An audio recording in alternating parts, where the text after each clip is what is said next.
Well, it's the first Saturday of November, and CCIW teams want to be playing for something, and a couple of teams here today are playing for something.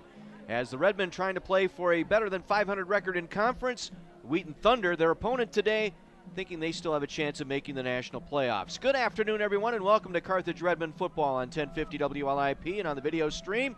We welcome all of you watching and listening in on Eastern DuPage County today, our Wheaton fans tuning in as well, as we have Carthage football for you this afternoon. The 6-2 Wheaton Thunder, ranked 24th in the nation, taking on the Carthage Redmen. Redmen coming in with a record of 3-5, 3-4 in CCIW play. Redmen picked up a huge win last week, snapping a three-game losing skid as they defeated North Park 33-20 in a game that was close in the second half. Matter of fact, it was a 24-20 ball game awaiting on an extra point by North Park, but Bobby Baker flashing in from the outside, blocked the extra point on the deflection.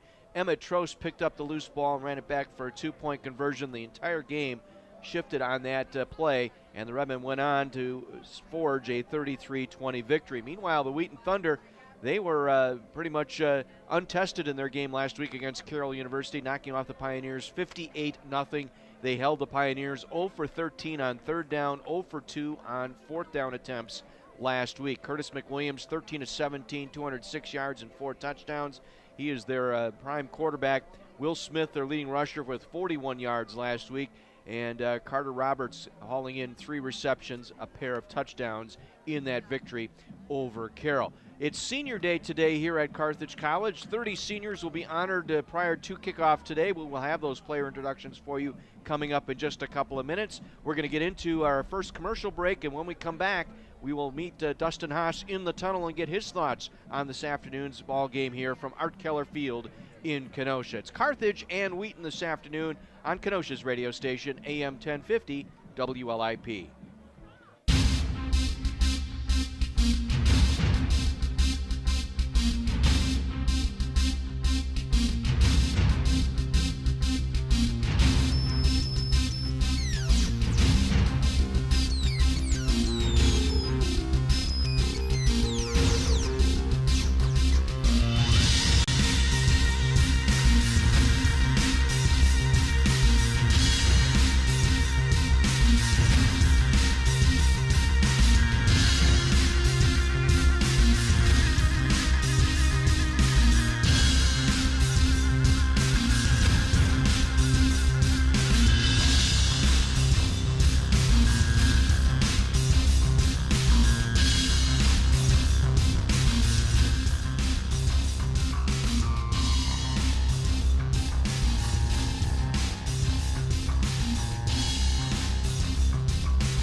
Welcome to In the Tunnel as we feature head football coach Dustin Haas this afternoon, coming to you from Art Keller Field in Kenosha. Senior day today as the Carthage Redmen entertain the Wheaton Thunder. And Coach, 30 seniors going to be taking the field one more time here in front of the home crowd today.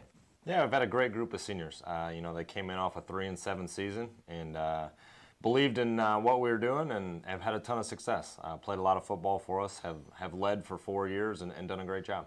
I think that's a testament to the coaching staff, 30 seniors finishing a year together. That's an inordinate amount, a large number.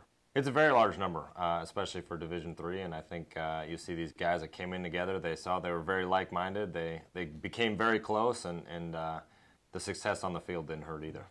What do you hope they take away from their experience here at Carthage?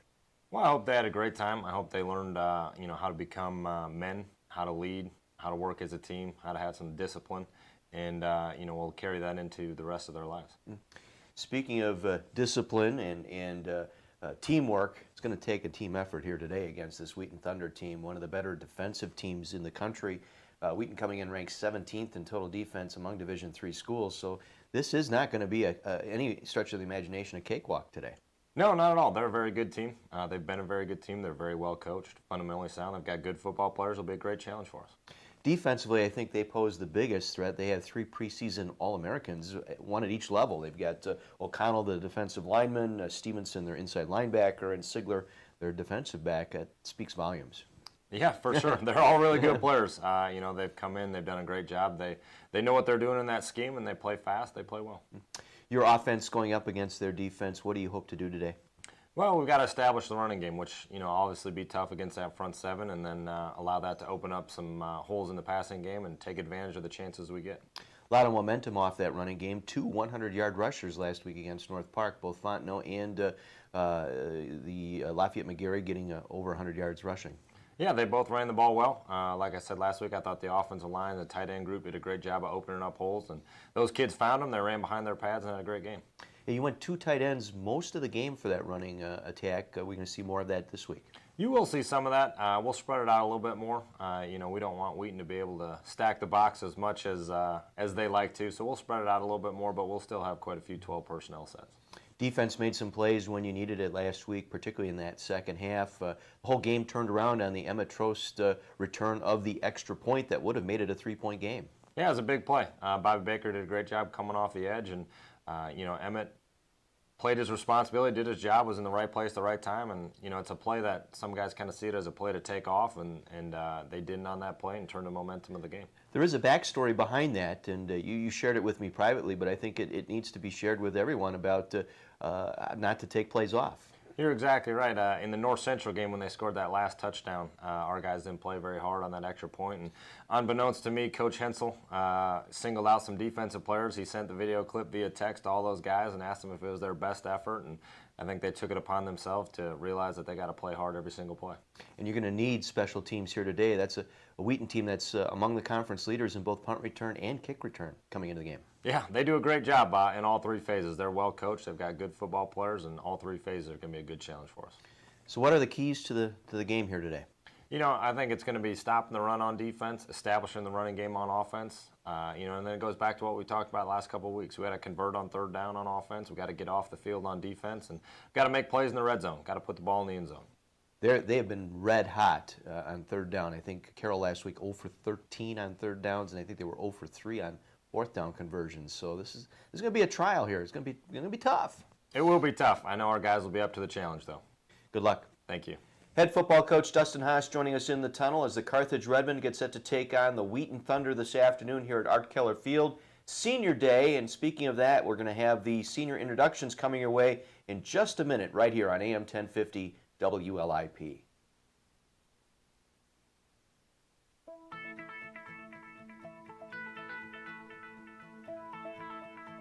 College has given me the flexibility to pursue my passions and my interests, and I've recreated my identity for myself aside from just being an athlete. My greatest personal discovery has been that I am capable of doing things that I didn't know I was capable of doing. To be able to study what I wanted to and continue to play the sport I love, all of those things came together very nicely in one package in Division III.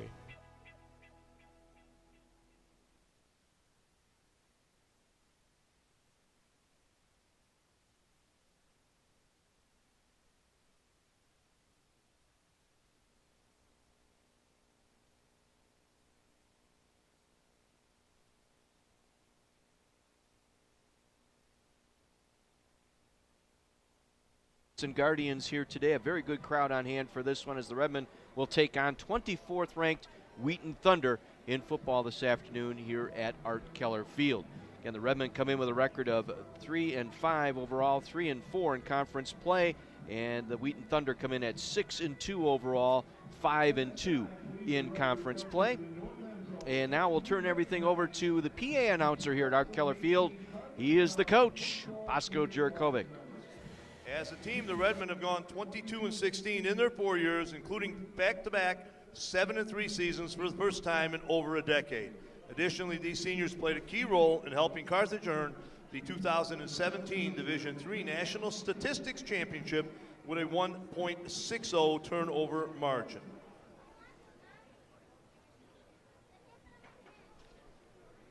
Defensive tackle number 67, Thomas Alwyn, escorted by parents Troy and Christy Alwyn of Geneva, Illinois, and Geneva High School. Thomas is a business management major. Ladies and gentlemen, number 67, Thomas Alwyn.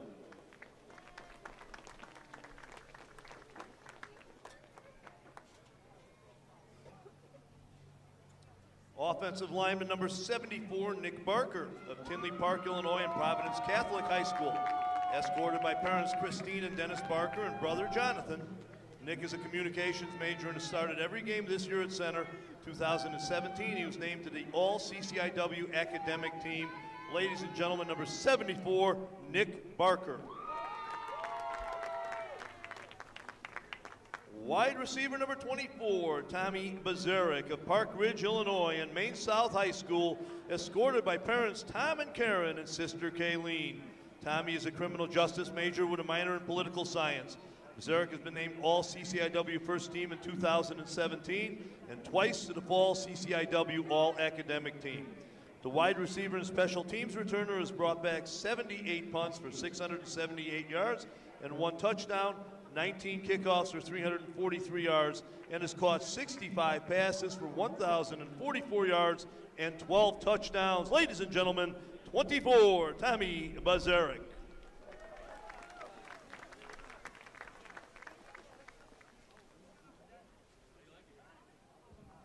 Defensive lineman number 97, Jeremy Benke of Lake in the Hills, Illinois, and Huntley High School, escorted by parents Laura and Tom Benke. Jeremy's a biology major with minors in Spanish and chemistry. Named to the COSIDA Academic All-District Team in 2017 and twice to the CCIW All-Academic Team on the defensive line. Benke has racked up 41.5 tackles over his 4 seasons, including 9.5 for loss and 3 sacks. Ladies and gentlemen, number 97, Jeremy Benke. Offensive lineman number 50, Chase Blotkamp of Huntertown, Indiana, and Carroll High School, escorted by his father Chad, mother Jeanette, stepmother Susan Blotkamp. Chase is a business management major with a minor in economics. Blotkamp was played on both sides of the ball and on special team units, has appeared in 20 games over his 4 years with the Redmen. He has 11.5 tackles in his career, 5 for loss, and 3 sacks. Ladies and gentlemen, number 50, Chase Blotkamp. Number 51 is Aaron Brown of Highland Park, Illinois, and Highland Park High School, escorted by mother Susan Birkin and brother Alex Brown. Aaron is a crim justice major, 4-year member of the Redmond football program at linebacker. Ladies and gentlemen, number 51, Aaron Brown.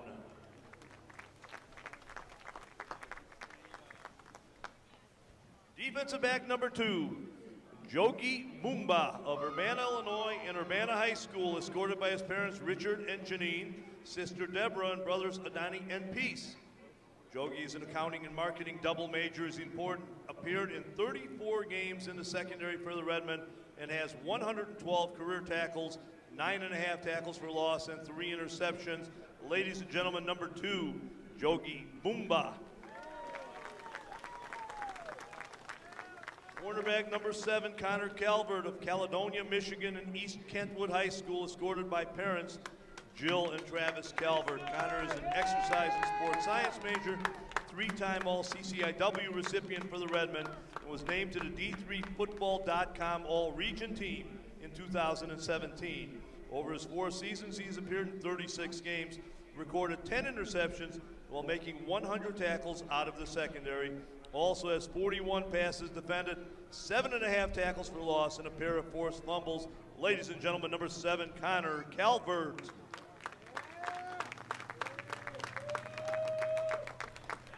Number 29, free safety Imani Dennis of Wheeling, Illinois, and Wheeling High School, escorted by parents Helen and Larry Dennis and his brother Jalen.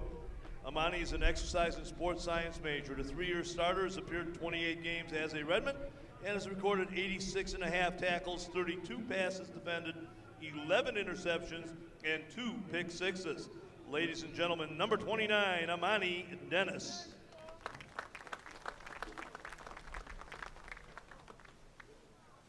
Defensive lineman number 9, Eric Freeman of Flossmoor, Illinois, and Homewood Flossmoor High School.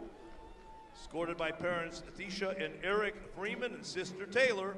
Eric is a sports medicine major with a minor in business. The 4-year contributor is 40.5 total tackles, 12 tackles for loss, and 2.5 sacks. Ladies and gentlemen, number 9, Eric Freeman. Wide receiver number 84 is Evan French of Joliet, Illinois, and Joliet West High School, escorted by parents Jennifer and Jeff French. Evan is a psychology major with a minor in criminal justice. 3-year letter winner. French has appeared in 22 career games, making 73 catches for 1,050 yards and 5 touchdowns. This season, Evan has 3 100-yard receiving games to lead all Redmond. Ladies and gentlemen, 84, Evan French.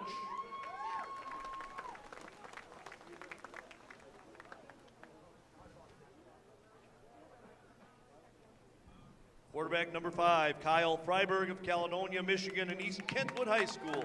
Escorted by parents Rich and Karen Freiberg. Kyle's an accounting and finance double major with a minor in economics. Was named to the Cassida Academic All-District team in 2017 and twice to the Academic All-Conference team. Freiberg has completed 226 of 356 career pass attempts and thrown for 28 touchdowns. As a junior, Kyle threw for 14 touchdowns and just had 2 interceptions on 189 attempts. Ladies and gentlemen, number 5, Kyle Freiberg.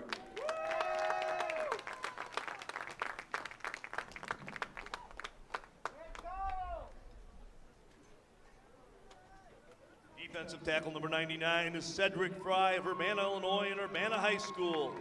Escorted by mother Tiffany Fry, grandmother Naomi Miller, brother Eric Miles, and nephew Grayson Miles. Cedric is a social welfare major with a minor in psychology, 2 times all-conference selection, and was the CCIW Student Athlete Advisory Committee National Representative. Over his 4 years, Cedric has recorded 95.5 tackles, 30 tackles for loss, and 12.5 sacks, and 1 fumble recovery, which he returned for a touchdown. Ladies and gentlemen, 99, Cedric Fry. Offensive lineman number 69, Jameek Garrison of Kankakee, Illinois, and Kankakee High School. Escorted by parents Tamika and Dwayne Garrison. Jameek is a crim justice major, 4-year member of the Redmond football team. Ladies and gentlemen, 69, Jameek Garrison. Defensive back number 39, Frankie Gazzano of Roselle, Illinois, and Lake Park High School. Escorted by his parents, Frank and Sandy Gazzano. Frankie is a business management major, has appeared in 28 career games for the Redmond with 47 tackles and 1 interception. Ladies and gentlemen, 39, Frankie Gazzano.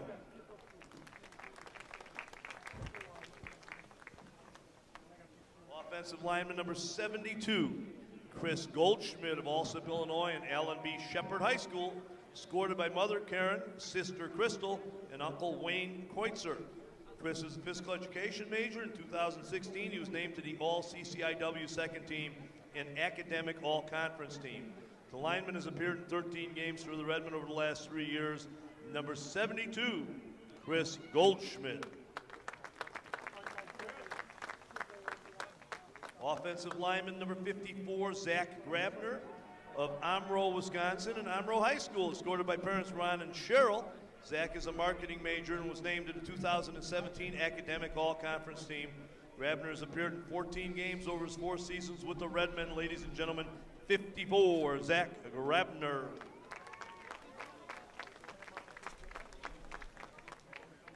Number 26 is defensive back Brandon Gregory of McHenry, Illinois, and McHenry East High School. Escorted by his parents, Michael and Linda. Brandon is an exercise and sports science major with a minor in business administration. 4-year member of the Redmen football team and has appeared in 1 game in 2018. Ladies and gentlemen, 26, Brandon Gregory. Defensive back number 4, Brandon Holy. Bolingbrook, Illinois, and Joliet Catholic Academy, escorted by his parents, Joseph and Maribel Holy. Brandon is a business management major with a minor in economics. Named to the 2015 CCIW Academic All-Conference team, has appeared in 24 career games, making 21.5 tackles, 2.5 tackles for loss, and 1.5 sacks. Ladies and gentlemen, number 4, Brandon Holy.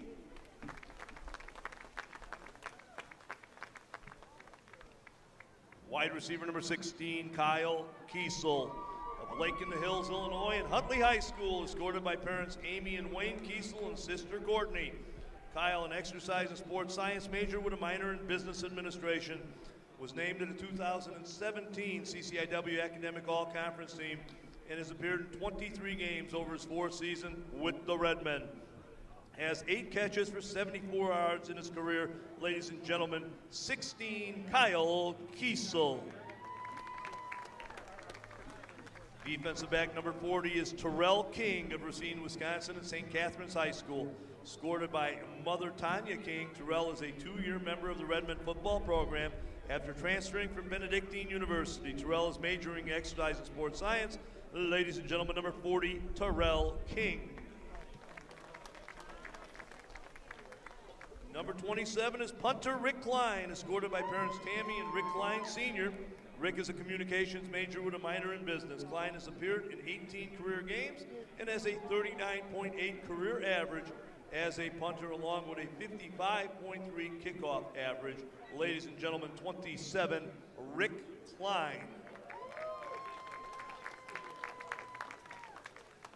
Offensive lineman number 62, Anthony Kudra of Crete, Illinois, and Brother Rice High School, escorted by parents Sherry and Anthony Kudra and grandparents Anthony Kudra Sr. and Ruby Weiss.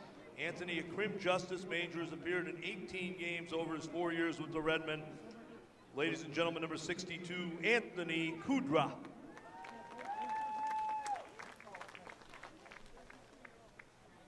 Running back number 21, Dominic Lucito from Munster, Indiana, and Munster High School, escorted by parents Kelly and John, grandparents Bobby and Joanne. Dominic is a geographic information science and a geoscience major.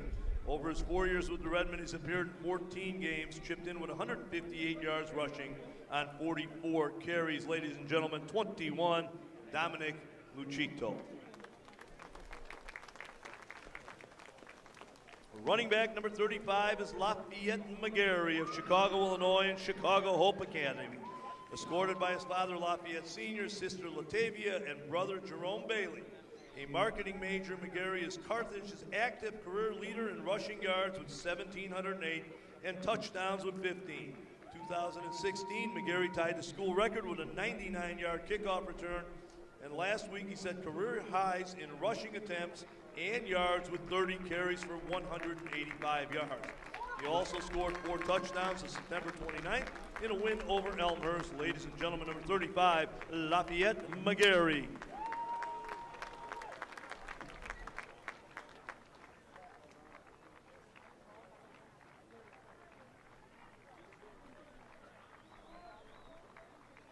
Defensive back number 11, Albert Rogalski of Trevor, Wisconsin, and Wilmot Union High.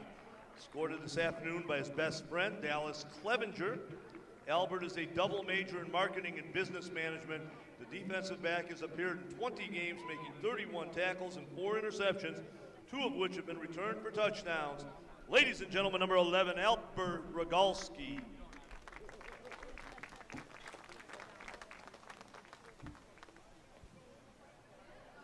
Linebacker number 8 is Emmett Trost of Elwood, Illinois, and Providence Catholic High School, escorted by his parents, Bill and Aaron Trost.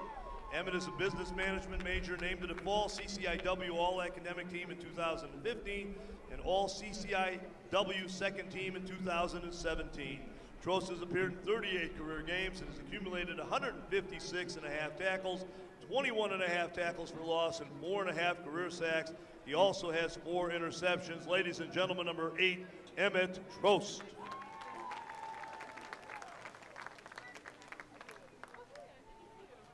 Kicker number 93 is Lance Unland of Plainfield, Illinois, and Cardinal Ritter High School, escorted by parents Donna and Troy and sister Britton. Lance is a crim justice major with minors in sociology and political science. The Redmen's kicker over the past 4 years, he's registered 22 career made field goals in 31 attempts and had a career-long 44-yarder against Wisconsin Oshkosh in the 2018 season opener. Ladies and gentlemen, number 93, Lance Unland. Tight end number 80 is Sean Wells of Scottsville, Michigan, and Mason County Central High School. Escorted by parents Darcy and Carrie Wells, Sean is an environmental science major with a minor in crim justice. Wells has appeared in 30 games and has recorded 33 catches for 289 yards and a touchdown, and was named to the 2017 All-CCIW second team. Ladies and gentlemen, number 80, Sean Wells.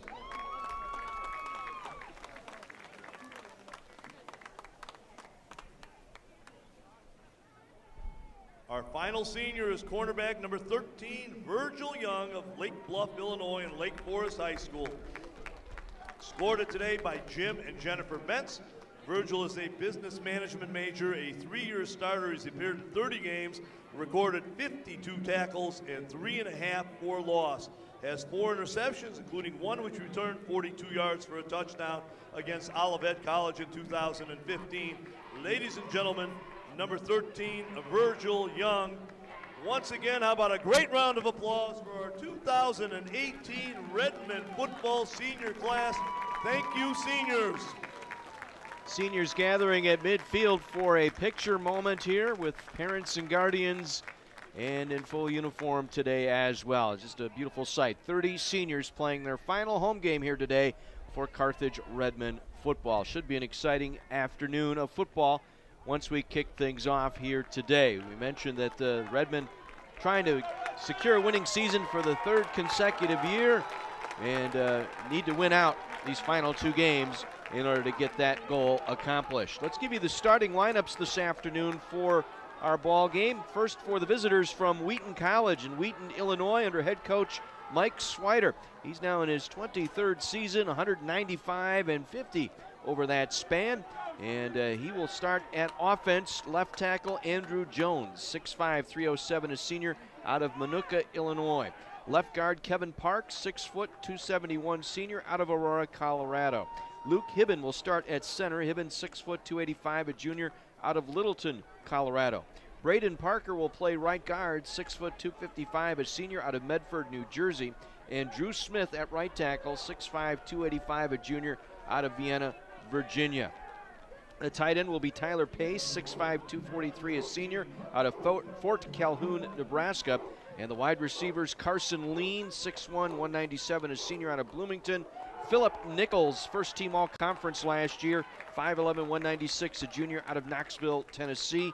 Adam Torini, rounding out the receiving corps, 6'1", 190, a junior out of Winfield, Illinois. Stone Watson will start at running back, and Curtis McWilliams at quarterback, 6'4", 198, senior. Right now, we're going to enjoy our national anthem. Stoffel.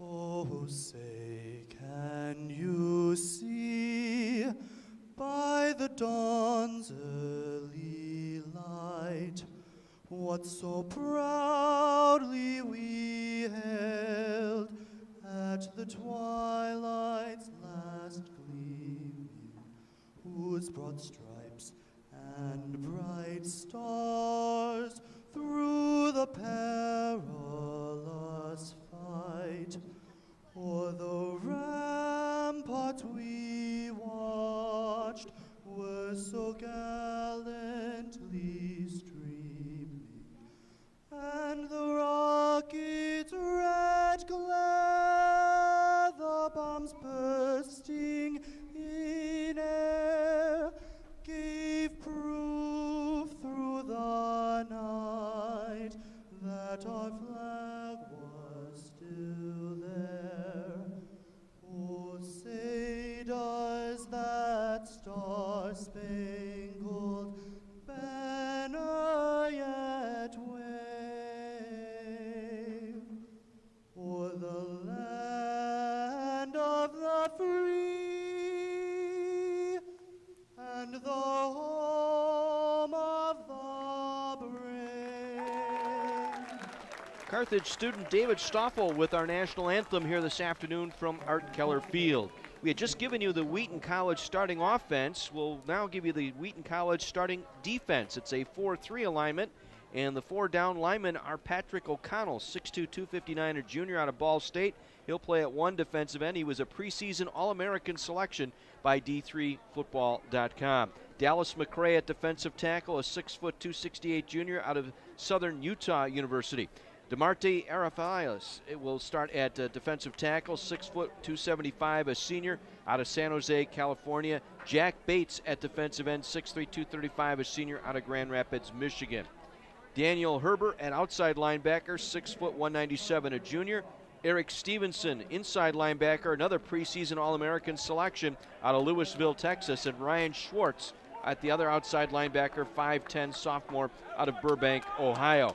The secondary will feature Connor Sigler, and Tyler Sigler, I should say, 6'3", 213, a senior. Corey Kennedy, a 5'9", 192-pound senior transfer out of Northern Illinois. Kyle Fox, 5'11", 175, a senior out of St. Joe, Missouri. And Spencer Rowland, 6', 180, a junior out of Greenfield, Michigan. The coin toss this afternoon, won by the Redmen. Wheaton will, deferred by the Redmen, and Wheaton will get the football to start our action here today. Thunder will defend the goal to my left, the south end zone, while the Redmen will defend the north end zone to my right. We'll set the Redmen lineup here for you momentarily. Dustin Haas is the head football coach in his first season here at Carthage. And offensively, it'll be Zach Grabner up front, a senior out of Umbro, Wisconsin. Chris Goldschmidt at left guard, 6'2", 285, a senior. Nick Barker at center. Chase Blockcamp at right guard, and the right tackle is Travis Werner. Tight end is Sean Wells. Tommy Bazarek will get a start at wide receiver, the senior. It'll be Patrick Murphy ahead of Evan French. French in a walking boot today. He will not play, so it'll be Murphy starting up at one of the wideouts today. Brett Patton at the other wide receiver at 6'1", a junior out of East Kentwood, Michigan. Lafayette McGarry will start at the tailback. Billy Dury will start at quarterback once again for the Redmen in his 7th game of the season out of Indianapolis, Indiana. It's a beautiful afternoon here in Kenosha. Sunny skies, temperatures in the low 40s, a bit breezy off the lake out of the east at about 10 miles per hour. Lance Unland has it, or I should say David Collins has it teed up at the 35-yard line to my right.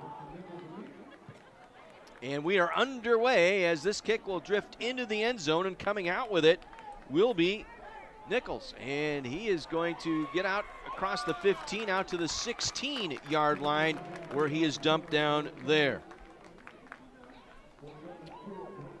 Brandon Holy on special teams, able to get down and make the tackle for the Redmen.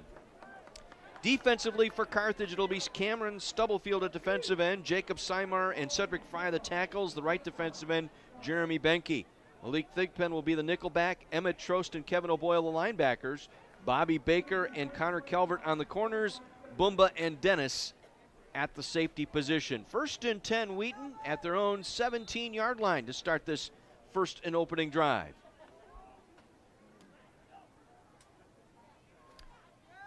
McWilliams will send the tight end in motion, will line up to the right side, and he'll roll to his right, looking to throw on first down.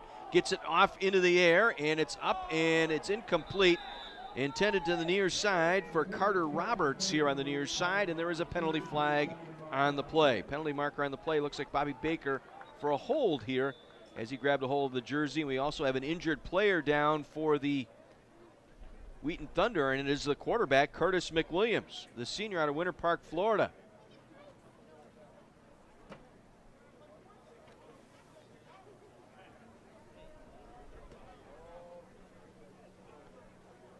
Waiting for our official call here on the penalty. McWilliams is up, but he is laboring quite a bit. That right leg. He's being helped off to the far sideline, so this will be Jesse Furrow, I believe, coming in now at quarterback. As I mentioned, there was a penalty on the play on Bobby Baker here, going to be called for the hold. Defense, number 1, 10-yard penalty. First down. So first down by penalty here for the Wheaton Thunder. So they move it over to the far hash mark left side at the 27-yard line. And a first down here for the Wheaton Thunder. This will be Jesse Furrow, a senior out of Cedar Rapids, Iowa, taking over at quarterback for the injured Curtis McWilliams, hurt on the first play from scrimmage. Stone Watson in the backfield here. Single back, 3 receivers going out here on first down. And they'll play fake. They'll throw the pass over the middle, complete to Philip Nichols, out across the 35 to the 37-yard line, close to a first down. Nichols, who was lined up in a slot here on the near side, just ran a quick slant and was hit on time for the pass completion and the first down.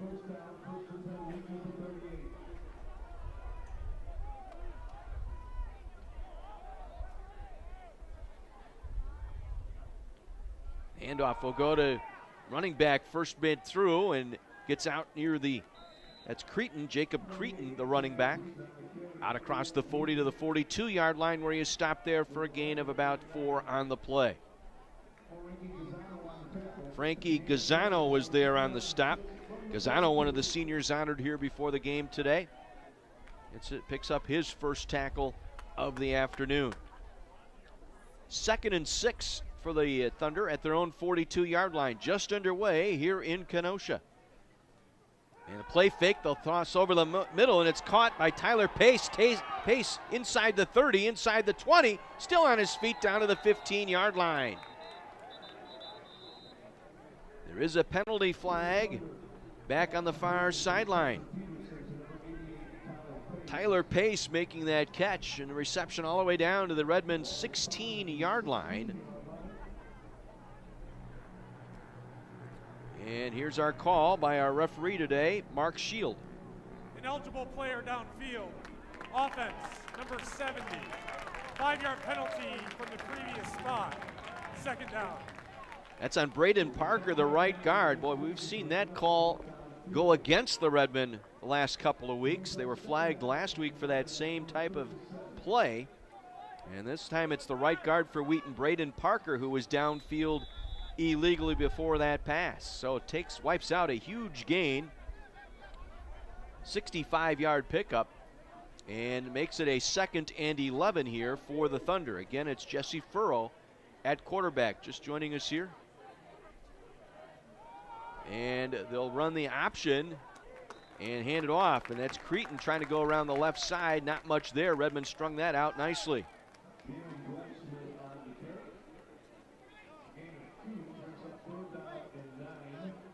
Brings up a 3rd and 9 now for the Wheaton Thunder. Ball at their own 39-yard line. So that penalty wiped out a huge gain. Let's see if the Redmond defense can get off the field here on 3rd down. 31% conversion against the Redmond defense on 3rd down this season. You know, Thunder at 38%. Furrow wants to throw with time, goes over the middle, completes to Nichols. Nichols hit behind the 45, struggles forward, fights his way out, may have gotten the first down on 2nd effort, out to the 48-yard line. It is indeed enough for a first down. A 9-yard pickup on that catch by Nichols, and it was all Nichols after that catch. He was met initially by O'Boyle and Trost and bounced off of those tackles, refused to go down, and finally got pulled down to the ground by Dylan Ramirez. 1st and 10, Wheaton. 12:20 to go here, first quarter, no score, first possession of the game. Single back, 2 receivers here to the near side, and this is Creighton on the carry, bounces his way outside, takes it around the corner left side, out to the 40-yard line, a pickup of 11 and a first down.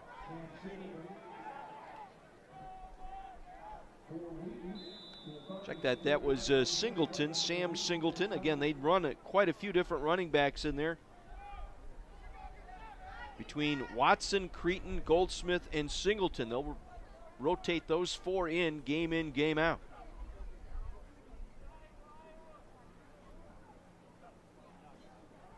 Furrow, play fake, going to toss it out, complete near side to Nichols. Nichols met at the 30 and buried at the 28-yard line by Baker, I should say. Getting some help from Jogi Bumba, but again, down to the Redmond 28-yard line, and it'll be another first down for the Wheaton Thunder.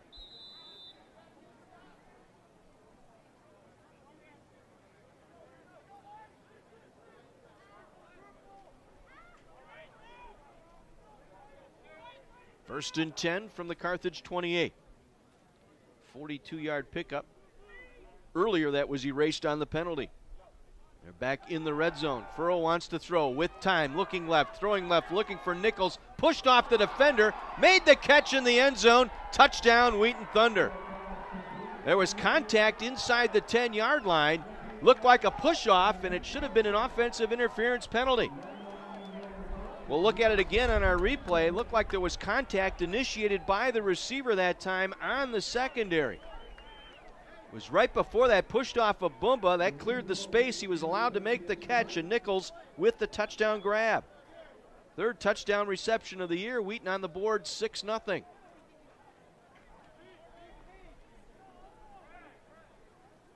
Ozon for the extra point. It is up, and it is good. 7-0 Wheaton, 11:09 to go here in the first quarter. We'll step out and take a break. Carthage Redmond football on AM 1050 WLIP.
Ensuing kickoff, drifting to the far sideline, picked up by Bazarek across the 20, breaks a tackle at the 25, out to the 27-yard line is where Bazarek will end up. And that's where Carthage will start this drive. 7 plays, 83 yards for the Thunder.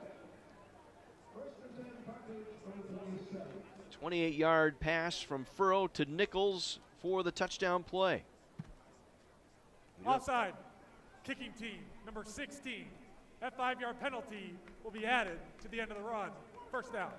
So Thunder offside on the kickoff. We'll add 5 more to the return by Bazarek. It'll put the ball across the 30-yard line here for the first offensive set for the Redmen. Billy Dury, sophomore out of Indianapolis. 7th game now. Completed 53% of his passes, making his 6th start of the year. 1,300 yards, 10 touchdowns, 13 interceptions for Dury this season. They'll be without Evan French this afternoon, and their leading receiver. McGarry lines up left side of Dury, and McGarry will take the handoff, going up the middle. McGarry across the 35, out to the 37-yard line before he is pulled back there. Nice first run for Lafayette McGarry, coming off a season and career best last week.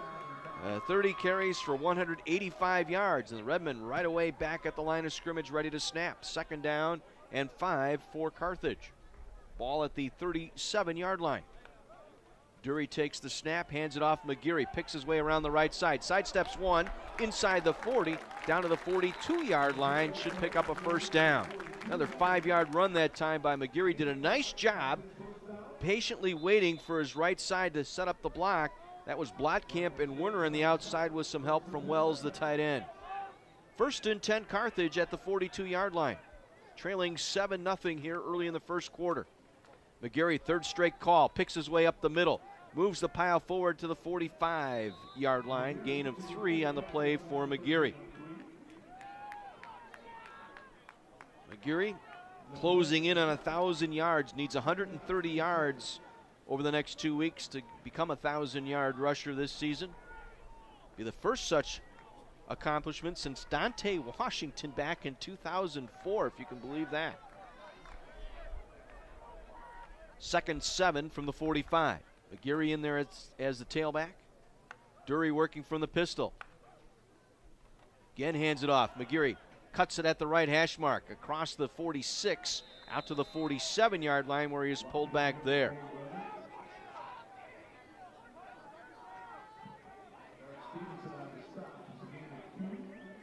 So Gain of about 2 on the play.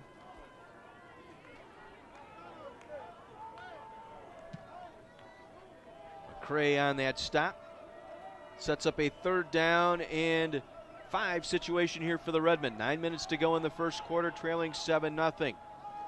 They send Patton in motion to the near side. He'll line up in a slot near side. They'll give it to McGarry. McGarry running right side, trying to break a tackle. Could not, as he got right to the midfield stripe. There to wrap him up was the preseason All-American inside linebacker Eric Stevenson, 5'10 senior out of Louisville, Texas. First team All-Conference a year ago, and stops the Redmen 3 yards shy of a first down at their own 49-yard line. So 4th and 3, Ricky Klein on to punt. Klein a 39-yard average.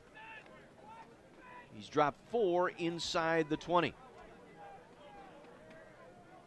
Philip Nichols standing inside the 20, awaiting the kick. It's a high snap brought down by Klein. The left footer gets a nice punt into this one. Drifting back inside the 10, it will bounce its way into the end zone for a touchback. 51-yard punt, no return. Ball will be spotted out at the 20-yard line when play resumes. Carthage trailing 7-0 with 8:13 to go here in this first quarter. Their games this afternoon in the CCIW. The big one we'll be keeping an eye on. North Central is in Bloomington this afternoon to take on Illinois Wesleyan. Wesleyan at 7-0 in the conference going into play here today. Keep an eye on that one. Milliken hosting Wash U, Carroll hosting Augustana, and North Park with an early 14-0 lead over Elmhurst at Elmhurst this afternoon.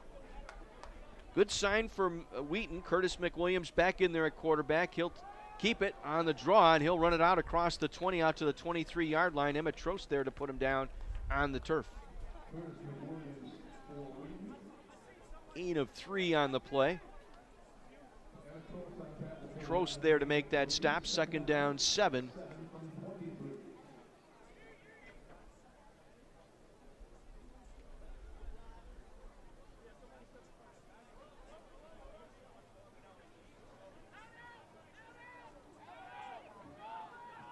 Work out of the pistol here. 2 receivers left, single receiver right.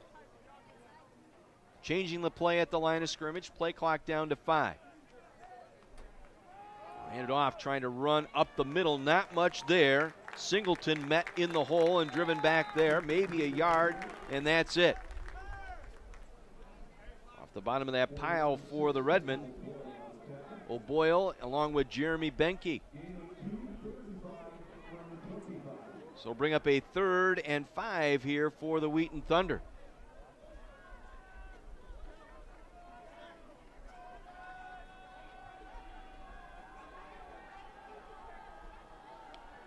Again, they'll go with 4 receivers, 2 bunched to each side here, stacked 2 by 2. McWilliams hit as he's thrown, ball overthrown, incomplete far side, looking for Carter Roberts out there.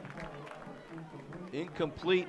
And so they'll bring up 4th down. Redmen get off the field here on this particular drive. Nice job by the defense, shutting them down.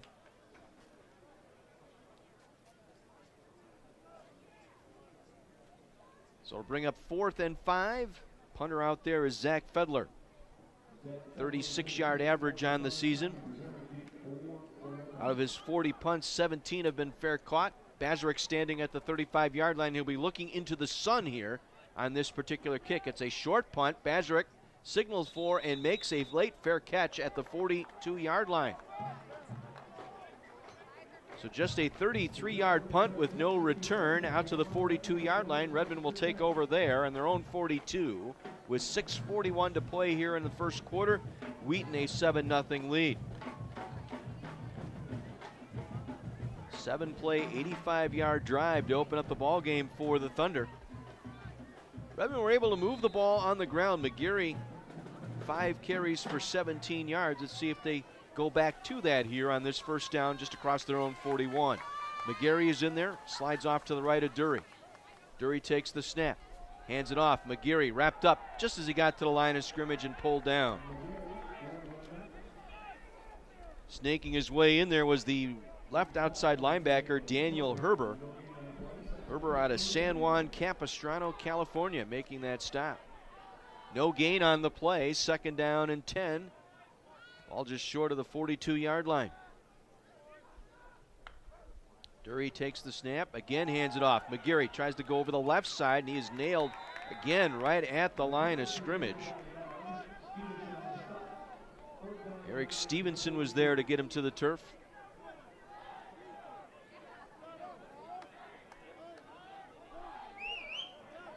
So it sets up a 3rd and 9 here for the Redmen at their own 42. Dury going to swing it out of the backfield to McGarry. McGarry met and driven down. Good read by Ryan Schwartz. Outside linebacker stayed home.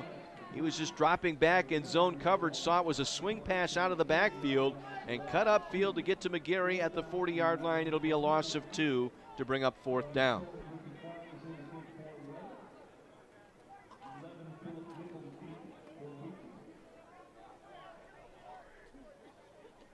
So a loss of 2 sets up 4th and 10. Klein, another high snap, pulls it down, gets the kick away. It's a high end-over-end kick. Fair catch signaled for by Nichols at his own 28-yard line, and that's where they will take over. Just a 22-yard punt. Make it a 32-yard punt down to the 28-yard line. 5:12 to go here in the first quarter, 7-0 in favor of the Wheaton Thunder. Wesleyan and North Central knotted at 7 apiece late in the first quarter in Bloomington. Milliken has just taken a 7-0 lead over Washington University. 3 minutes to go first quarter, and Carroll on the board now. They lead Augustine 7-0.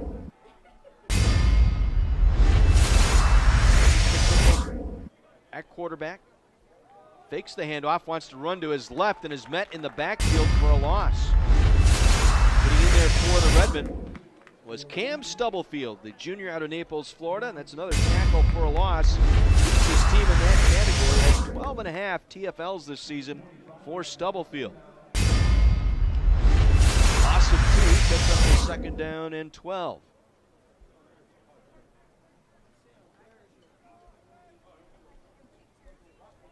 Three receivers to the left here for McWilliams. Single back in the backfield. Fakes the handoff, wants to throw, plenty of time, going to go downfield left side, ball in the air, and ball is broken up and incomplete. Intended on that far side for Roberts. It was broken up out there in a nice play by the Redmond defensive secondary.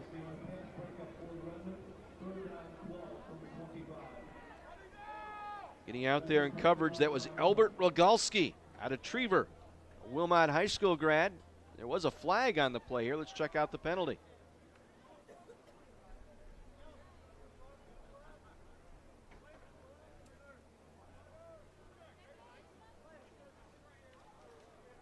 Ineligible downfield.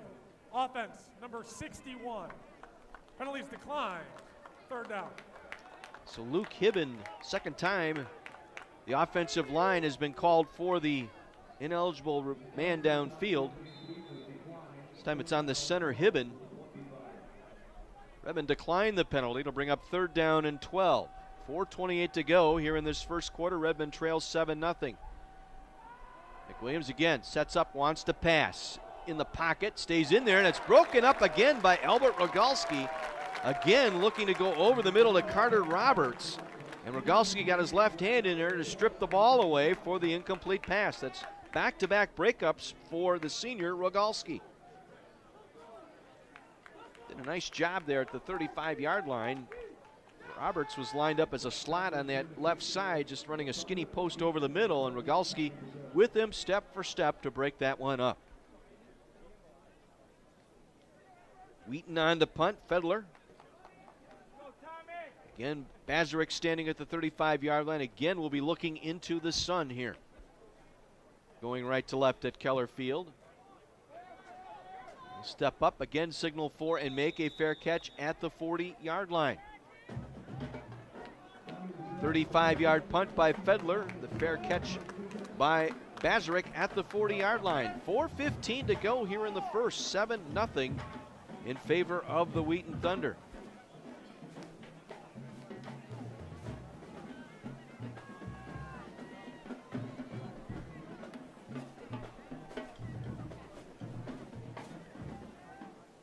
This time it'll be Dana Fontenot coming in as a running back here for the Redmen. His first look this afternoon. Went over 100 yards last week against North Park. He'll go in motion, now line up to the right side of Dury, the quarterback, working out of the pistol. He'll hand it off. Fontenot trying to get the edge here on the left side, going to be stopped in the backfield for a loss back at the 35-yard line. Had two Wheaton players in there almost immediately on the play. That was Ryan Schwartz, along with the defensive end, Patrick O'Connell. Loss of 5. It'll bring up 2nd down and 15 here for the Redmen at their own 35-yard line. 3 receivers to the right here for Dury. He'll hand it off. Fontenot again working the left side, and not much there at all. Dallas McCray in on that stop, pulls him down close to the 37-yard line. It'll be a gain of 2. It'll bring up a 3rd and 12 for the Redmen. Carthage 0 for 2 on 3rd down so far today.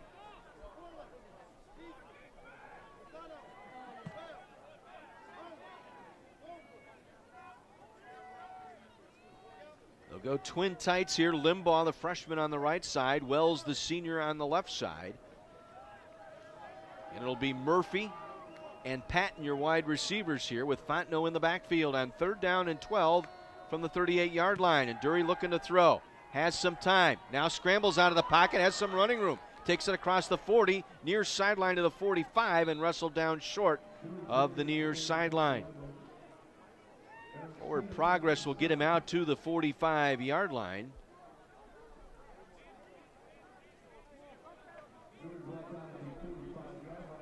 Well short of the 1st down.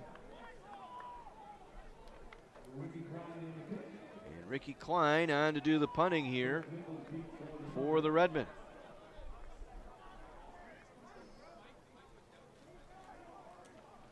Gets a good snap this time and drives this football. A line drive punt. It will bounce and skip into the end zone for a touchback. 55-yard punt into the south end zone. Wheaton will take over on their own 20 with 2:16 to play here in this first quarter. And the Thunder leading by a score of 7-0. North Park leading Elmhurst 14-6 midway through the first quarter at Elmhurst. Augustana has come back to tie Carroll now, 7-all, 2 minutes to go first quarter. Milliken a 7-0 lead over Wash U. And it is now Wesleyan and North Central tied at 7 late in the first down in Bloomington. Battle for first place today in the CCIW. This time they'll try and run it up the middle. Singleton on the carry. Sam Singleton short of the 25-yard line. Was pulled down on the play by one of the linemen for the Redmen. It looked like it was Seimer. Got in there on that stop. Sets up a 2nd down and 6 from the 24-yard line. Redmen showing blitz on the edges. Yogi Bumba lining up on the line of scrimmage. Now they retreat just a bit. Again, they'll try and run it up the middle. Singleton breaking a tackle across the 25 out to the 30-yard line. Jacob Seimer had the first chance at him. He stepped out of Seimer's tackle and took it out to the 30-yard line. Gain of 5 and a first down. We've got an injured Wheaton player. A lineman down at the 25-yard line, stopping play with 1:34 to go here in this first quarter. Again, the Thunder scoring on their opening drive today. 7-play, 85-yard drive, a 28-yard touchdown pass from Furrow to Nichols. That's our only score of the ball game here.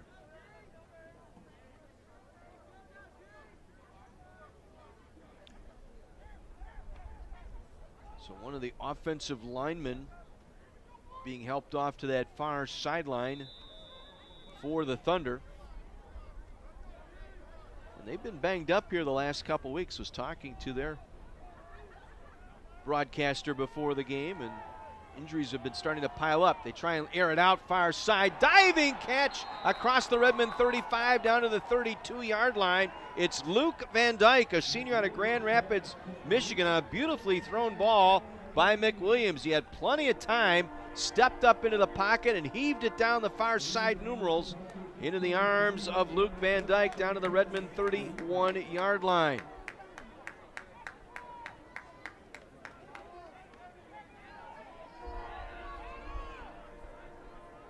"37-yard completion." Connor Calvert tried to make a play on the ball, could not, and Van Dyke able to make the grab. Wheaton in business at the Carthage 32-yard line. Under a minute to go and a timeout taken here by the Thunder. The play clock was down to 3. Wheaton, they're first. Stops play with 53 seconds remaining here in this first quarter. Hey, it's championship Saturday here for Carthage College. We wish best of luck to Steve Doman and the men's soccer team as they take on North Park this afternoon at the North Park soccer pitch, 3 o'clock for the conference championship and an automatic bid into the NCAA Division III soccer tournament. And we wish best of luck to Leanne Ulmer and the Lady Reds volleyball team. They'll be in action tonight at 6 down in Bloomington at Illinois Wesleyan as they will take on the Titans for the women's volleyball conference championship match and an automatic bid into the Division III volleyball tournament. So best of luck to our Carthage teams this afternoon and this evening, playing for a conference title. 1st and 10 from the Redmond 32. Play fake, they'll throw it out near side. Catch is made by Nichols, dodges one tackle inside the 30, down to the 28-yard line. Stephen Shipp had a shot at Nichols behind the line of scrimmage, but he was able to make the catch and spin out of that tackle and take it down to the 28-yard line of the Redmond for a pickup of 5, makes it a 2nd and 5. Albert Rogalski finally got him to the turf. 2nd and 5 from the 28-yard line. Nichols in motion to the near side, will join 3 receivers here to the near side.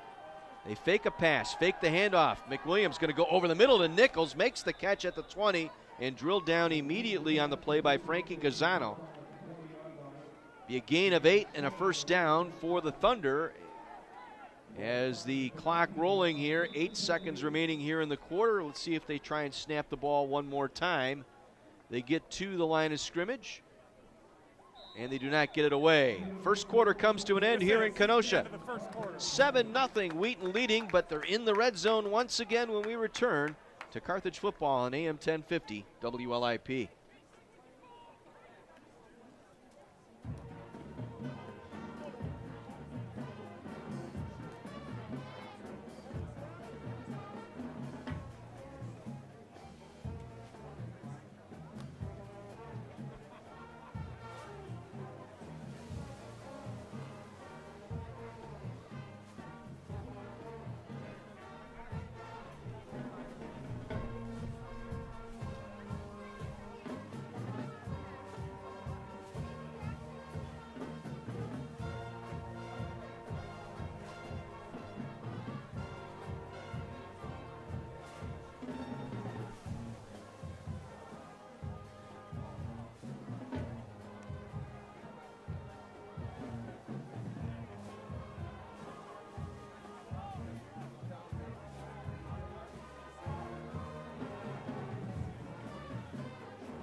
John Weiser back with you at Art Keller Field. Senior day today.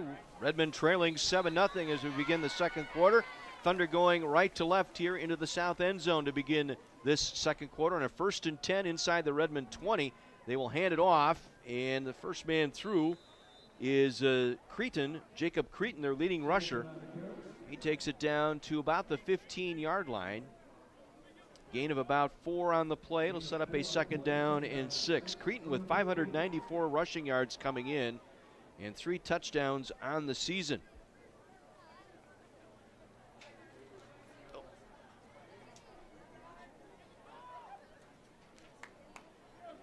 Second down and 5. McWilliams wants to throw, goes back over the middle. Nichols makes the catch inside the 10, bounces off a tackle and into the end zone for the touchdown.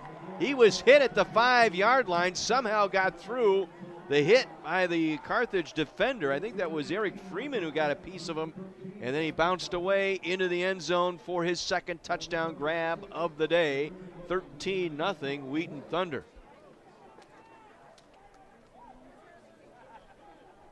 tough cookie there. Nichols. So he got the hit. It's his second touchdown grab. The kick for the extra point by Bose is up, and it is good. 7 plays, 80 yards in just over 2 minutes, capped off by the 15-yard pass from McWilliams to Nichols. For McWilliams, his first touchdown pass of the day, joining Furrow in that category. And for Nichols, that's his second grab of the day. Nichols now 7 receptions, 90 yards, and 2 touchdowns in just over 15 minutes of work so far today. The 24th ranked Thunder on their way right now, leading by a score of 14-0. They've won 10 straight in this series, including last season's 37-14 romp down at McCulley Stadium. Redmond need to extend drives. They have been bogged down here the last 3 drives that they've had. Got some early momentum, had some good field position, but was unable to take advantage of that. 2 of their last 3 drives starting at their own 40-yard line. It's a credit to this defense, 17th in the nation in total defense coming in. Bo's kick will drift to Bazarek inside his own 5, up the near side to the 10, 15, 20, near sideline 30, 35, 40, gets a block across midfield to the 45 and down at the Wheaton 42-yard line. The kicker, Bose, able to put him down to the turf. So a nice return by Tommy Bazarek, the senior, down to the Wheaton 42-yard line, gives some life here to the Redmen. He was 1 block away from really breaking it at midfield. He was patiently waiting as he ran up across the 40 to get a chance to break that one. Got a beautiful pancake block out there on special teams by Marlon Sam that opened up the lane here on the near sideline. 1st and 10 from the Wheaton 42. Best field position of the day for Carthage, and it's McGeary on the handoff, trying to work his way around the left side, and he is stacked up for a short gain of 2 to the 40-yard line.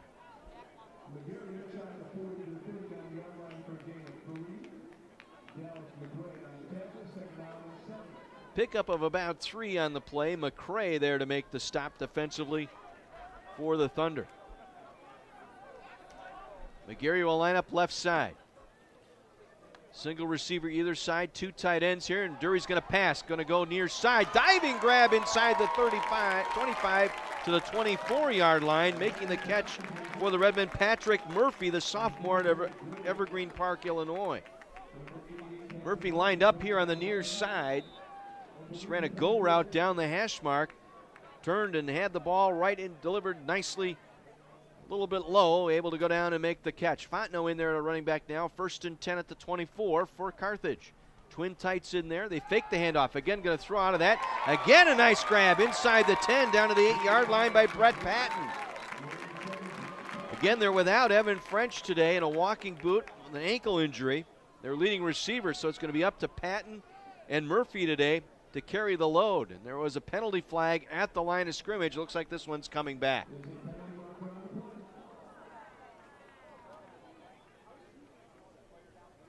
Eligible receiver downfield, number 87 of the offense.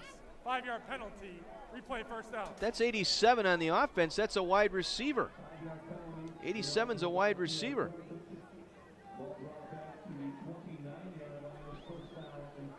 Unless he was singling out 77, that would be Travis Werner. So the penalty will move the ball back to the Wheaton 29-yard line. Set up a 1st and 15 for the Redmen. Their deepest penetration so far today. They trail 14-0. Dury again looks to throw. Now under pressure, and down he goes. Back at the 35-yard line. Good, strong push by the defensive front that time for the Thunder. They were in the backfield behind the offensive line that time. A good push up front.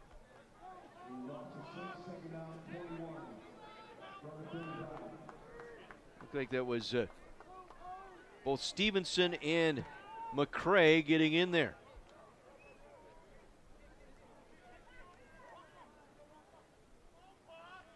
Actually going to credit that one to Holiday. Jake Holiday, number 92 out of Brandon, Mississippi. Fontenot on second down, going to run it left side, has some room. 25. Stutter steps his way inside the 20 down to the 19-yard line. Fontenot with a nice run. Planted his foot just outside the far hash mark, then turned upfield between the hash mark and the numerals, taking it down to the 19-yard line. Longest run of the day here for the Redmen. Sets up a 3rd and manageable now, 3rd and 5. Redmond yet to convert on 3rd down. In motion near side is Patton. And we got a timeout taken here by the Carthage offense. Timeout Redmond with 11:44 to go here in this Carthage. second quarter, trailing 14-0. Let's take a swing through the CCIW here. North Central has jumped out to a 14-7 lead over Illinois Wesleyan. That game in the second quarter down in Bloomington. North Park leading Elmhurst 22-6 at Elmhurst. Augustana and Carroll knotted at 7-all early second quarter. And Milliken now in front of Washington University, 14-7 early second quarter down in Decatur. Again, a reminder, soccer later this afternoon. Steve Dolman's Redmond in Chicago to take on North Park. 3 o'clock is when they will get going on that one. That will be for the CCIW Conference Tournament Championship and an automatic bid into the Division III tournament. And Leanne Ulmer and the Carthage Lady Red volleyball team, 1 match away from making the NCAA tournament. They'll face Illinois Wesleyan tonight down in Bloomington for that conference tournament title. 3rd and 5 from the 19. Patton in motion near side. Dury going to roll right. Now wants to set up and throw left. Nothing there. We'll cut it upfield. And Dury diving inside the 15. Should have enough for a Redmond first down inside the 15-yard line. Dove at the last minute out of the grasp of Dallas McCray. And so the Redmen pick up the first down in the fleet feet of Billy Dury. 1st and 10 Carthage at the 14-yard line. McGarry back in as a running back. They fake to McGarry. Throw near side. Catch made and wrestled out of bounds is Patton. Tyler Sigler able to carry him out of bounds. Near the 12-yard line, it'll be a pickup of 1. 2nd and 9 for the Redmen. Carthage in the red zone this year, 30 out of 38 attempts. They've scored 23 touchdowns out of those 30 scores so far this year. Double receiver to the left here for Carthage on 2nd and long. Fake to McGarry. Durley rolling to his left, going to run. Going to go to the far side on a read option play here, and he's going to get out of bounds near the 10-yard line. Not much there. Waiting for C.J. Davis, the freshman out there who was blocking one of the wide receivers, could not get the corner moved off his spot out there on that left side of the offensive line. That was Spencer Rowland out there. So now the Redmen facing 3rd down and 7 from the Wheaton 10-yard line. Davis will split out here the near side. Bazarek in a slot near side. Patton to the far side. Wells the tight end at a wing left side with McGarry in the backfield for Dury out of the pistol.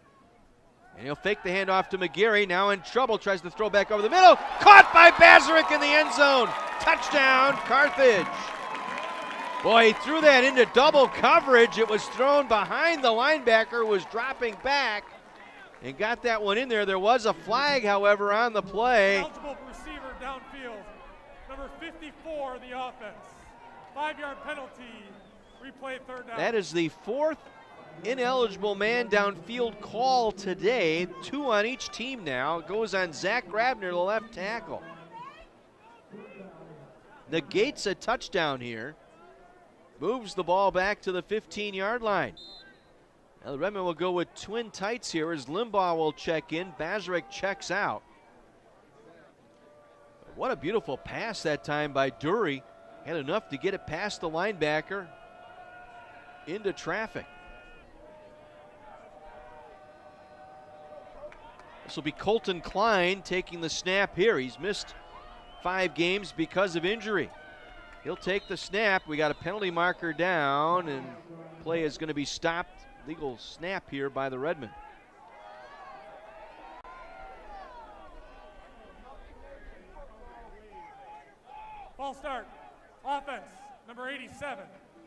penalty, third down. Brett Patton jumping before the snap. So moves the ball back to the 20-yard line. It'll bring up 3rd and 17. Redmond need to get it inside the 4-yard line for a first down.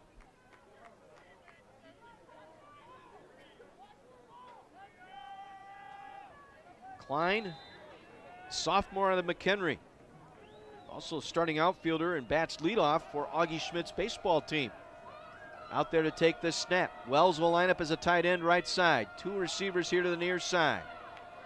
3rd and 17 for the Redmen. They will hand it off. McGeary trying to get the edge here on the right side. Tries to turn upfield, but he's tripped up behind the line. Daniel Herber got him just across the 20-yard line, and they'll mark him down at the 16. Gain of 4 by McGeary. Short of the first down. 4th down. Field goal unit coming on. Nice play by Herber. Junior out of San Juan Capistrano, California, able to come across the line of scrimmage and trip up McGeary from behind. This will be a 33-yard field goal from the right hash mark for Lance Unland. 7 for 11 on the season. Wells on the snap, Kiesel on the hold. Ball is down, kick is up, and the kick is good. Redmond get points on this drive with 9.5 minutes to go here in the second quarter. It's Wheaton 14, Carthage 3. We'll pause, take a 60 break. You're listening to Redmond football on AM 1050 WLIP.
Nine plays, 26 yards, 33-yard field goal by Unland. The kick by Collins, taken here deep and returning it out across the 25, out to the 27-yard line with it is Lean, or I should say Carter Roberts.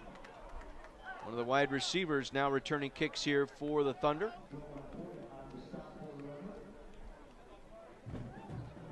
So Thunder will take over at their own 27-yard line, leading the game now by a score of 14-3. It was important for the Redmen to get points, but penalties on that drive.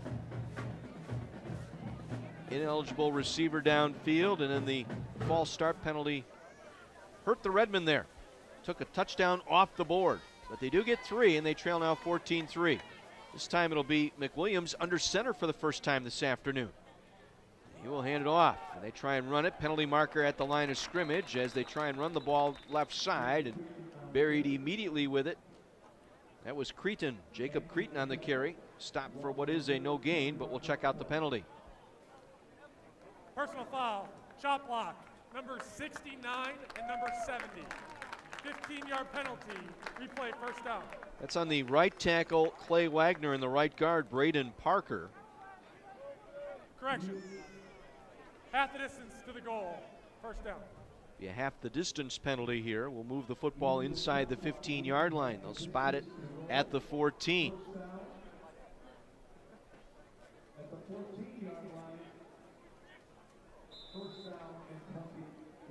First and 24 here for the Thunder. This time McWilliams will work from the pistol. Has Creighton in the backfield, drags the tight end in motion to the near side. Fake the handoff, looking right, hitch and go, going down the field. And it is incomplete, looking for Luke Van Dyke, the tight end. Well covered on the play by the Redmen and Albert Rogalski. Rogalski having quite a good game. 4 tackles already this afternoon for the senior out of Wilmot High School. Sets up 2nd and 24. They'll line up Van Dyke in a slot here to the near side. Actually, 3 receivers here to the near side. Van Dyke, Nichols, and Roberts. Single back with McWilliams working from pistol. They will hand it off, and they'll try and run it over the right side and run right into Albert Rogalski once again. Able to step up and make the play at the 18-yard line. Just a gain of 4 by Wheaton.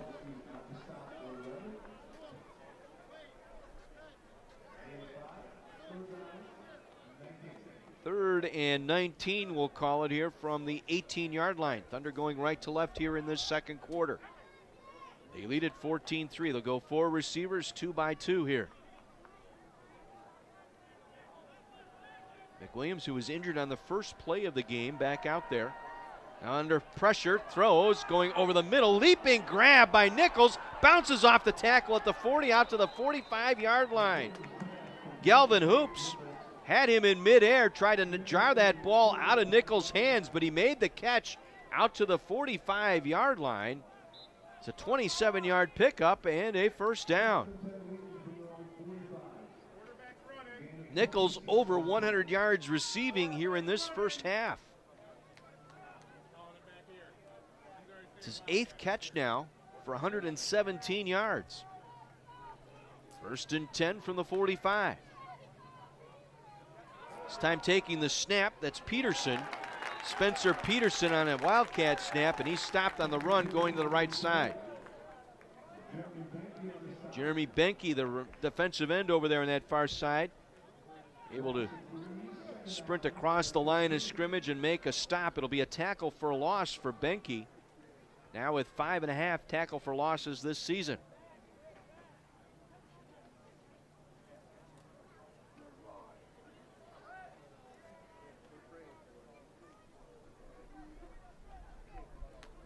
Second down and 13. Again, Spencer's going to throw it and out of the backfield with it. That's Goldsmith, Jalen Goldsmith, but he is gang tackled out near the 45-yard line. They'll get those 3 yards back. It'll set up a 3rd and 10. So Peterson, the third so-called quarterback here, he'll come off now as McWilliams will check back in. Peterson, who did spend some time at quarterback his freshman and sophomore year, has given way to Curtis McWilliams this season. 3rd and a long 9 here for Wheaton at their own 46-yard line. Redmond 4 on the line of scrimmage here, showing blitz on the outside. Here comes Trost and O'Boyle. Hit as he's thrown, and it passes complete across midfield at the Redmond 43-yard line. Tyler Pace, the tight end, able to make the catch right in front of Galvin Hoops and Frankie Gazzano, the 2 safeties for the Redmond. And the Wheaton Thunder convert again on 3rd down, now 3 of 5 this afternoon. They'll mark it at the Redmond 42-yard line. 12-yard gain. They'll go twin tights here, 2 wide receivers. They'll work under center, and again they give it to Creighton. He's buried behind the line of scrimmage. Check that 26, that's Singleton, Sam Singleton. Not much there. Lost a couple on the play. Sam and Marlon Sam in on that tackle for loss, the linebacker for the Redmond. Sam had that beautiful block out here on the return by Bazarick to set up that field goal drive by the Redmond. 2nd down 13 from the Redmond 45. Singleton again trying to go up the middle, and again nowhere to go. Steven Schiff this time in on that stop for the Redmond. Nice play by the sophomore linebacker out of Gibsonton, Florida for Carthage. No gain on the play, sets up 3rd and 13. Clock rolling, 5:10 to go here in this first half. Redmond trail 14-3. Again, the lineup trips over to the far side. They'll go with 4 receiver look. 3 to the right, single receiver near side. Single back in the backfield. McWilliams, 4-man rush, steps up, delivers, and again the catch made over the middle at the 31-yard line. Carson Lean, the senior out of Bloomington, with his first reception today. Down to the Redmond 30-yard line. Gain of 15 and a first down. 4 for 6 now on third downs today.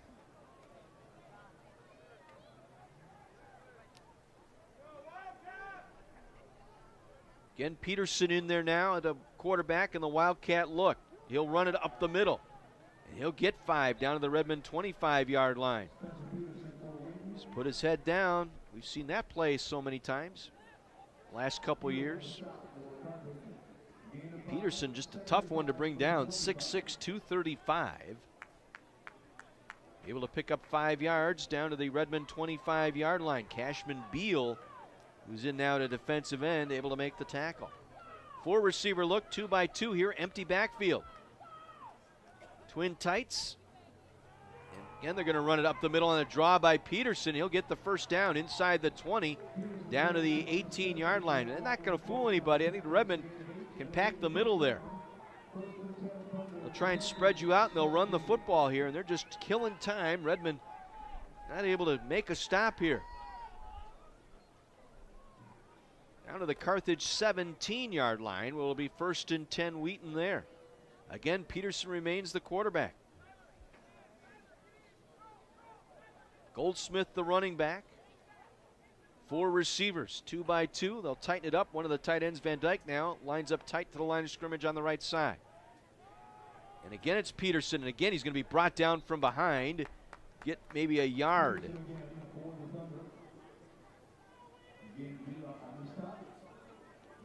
Seimer was there to make that stop for the Redmond. Gain of 1, 2nd down and 9. Gabe Vila also in there.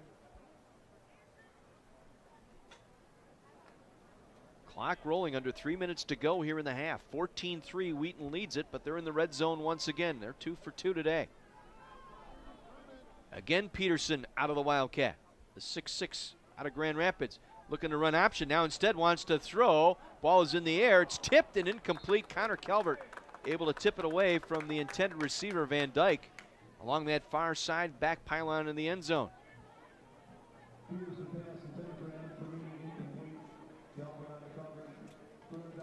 Calvert now with 13 pass breakups this season. League leader in that category. Of course, last year was first team all conference, made the D3Football.com all region team a year ago. 3rd down and 9. Let's see if the defense can get off here. McWilliams back in at quarterback. All kinds of time to throw. Tries to go back over the middle, looking for his receiver. That was Goldsmith, the running back. It was broken up, incomplete. Brings up 4th and 9. Looks like the field goal unit coming on.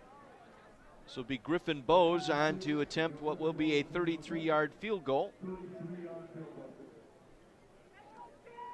Eric Freeman credited with that pass breakup for the Redmond. So 4th and 9. 33-yard field goal from the right hash for Bowes. Snap, spot. Kick is on the way. The kick is up, and the kick is good. Just inside the right upright. Wheaton extends their lead now to 17-3 with 2:31 to go here in this first half. A 14-play, 57-yard drive. A couple of big plays, the 28-yard completion, a 17-yard pass completion. And then they're able to capitalize on the 33-yard field goal. And Wheaton extends their lead, 17-3. Other scores in the league, North Central and Wesleyan knotted at 14 apiece. 2.5 minutes to go first half. Milliken leading Wash U 21-14, 4 minutes to go first half. North Park has jumped out on Elmhurst now, 22-12, midway through the second quarter. And in Waukesha this afternoon, Augustana and Carroll tied at 7 midway through the second quarter.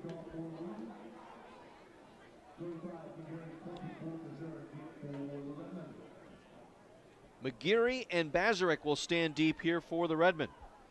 Bazarek had that nice return, his longest of the season. Last time they had it, he was 1 block away from taking it all the way.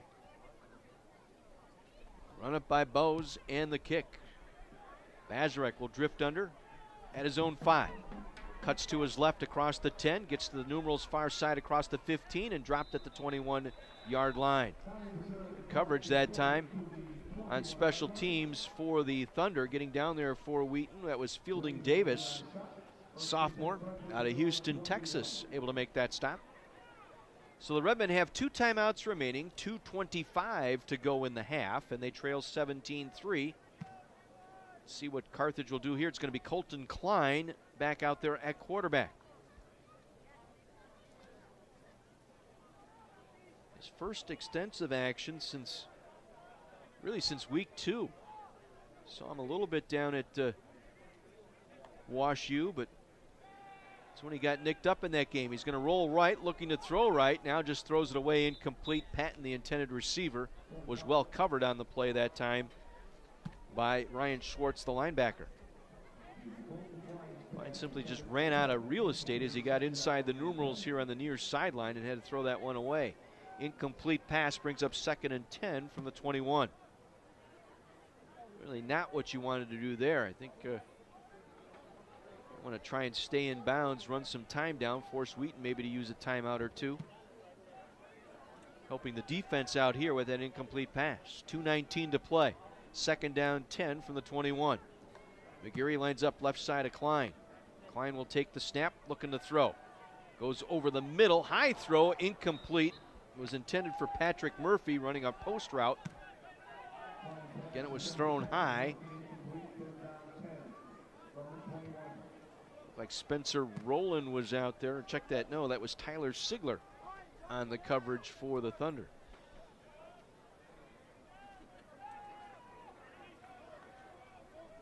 So 2 incomplete passes, stops the clock with 2:15 to play. 3rd down and 10. Redmen have yet to convert. Actually, they have converted 1 of 5 on 3rd downs. Klein going to go down.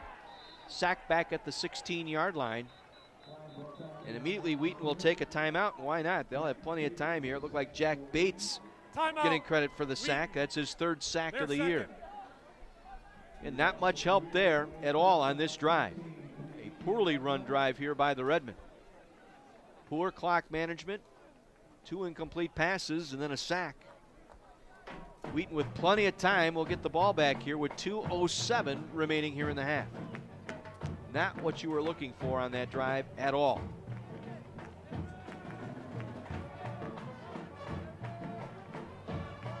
So the punting unit coming on.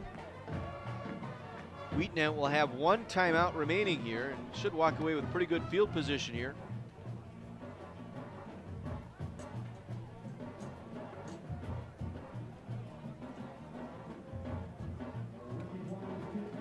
Klein, who had a 55-yard punt earlier today.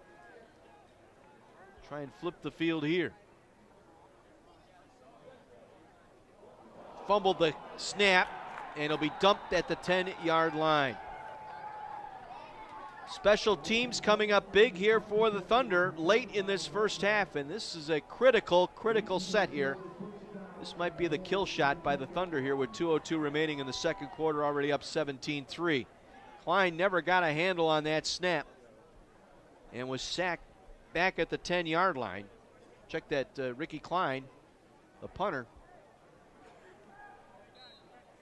And so Thunder will take it over at the Carthage 10-yard line and a chance to really take full control of this ball game right here. McWilliams will lead them out on offense.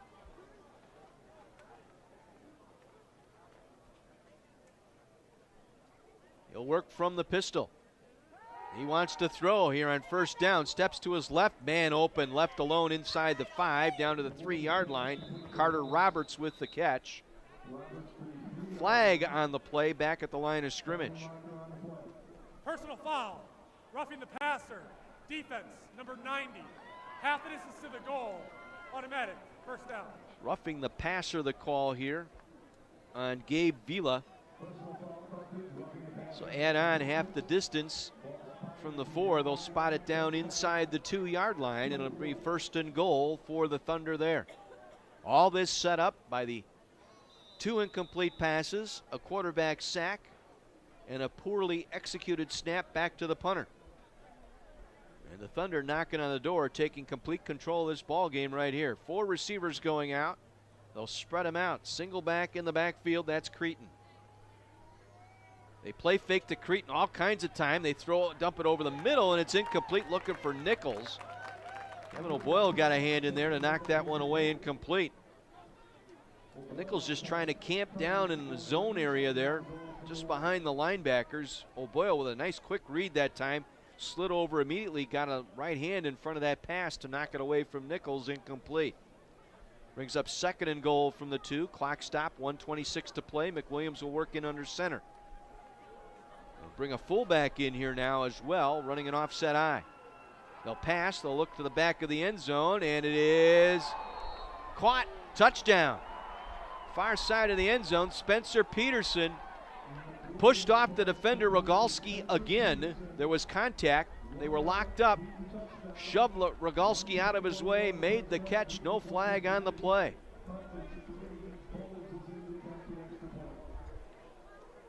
And it's a 23-3 lead here for the Thunder with 1:20 to go here in the first half. That was a killer there. Bo's on for the extra point. It is up, and it is good. 24-3 in favor of the Thunder. They take advantage of a short field, and they have complete command of this one here with 1:21 to go in this first half. McWilliams now 7 of 12 for 120 yards and 1 touchdown. Furrow was perfect, 4 of 4 for a touchdown when he was in there. Nichols now with 2 touchdown receptions on the afternoon. Peterson with 1.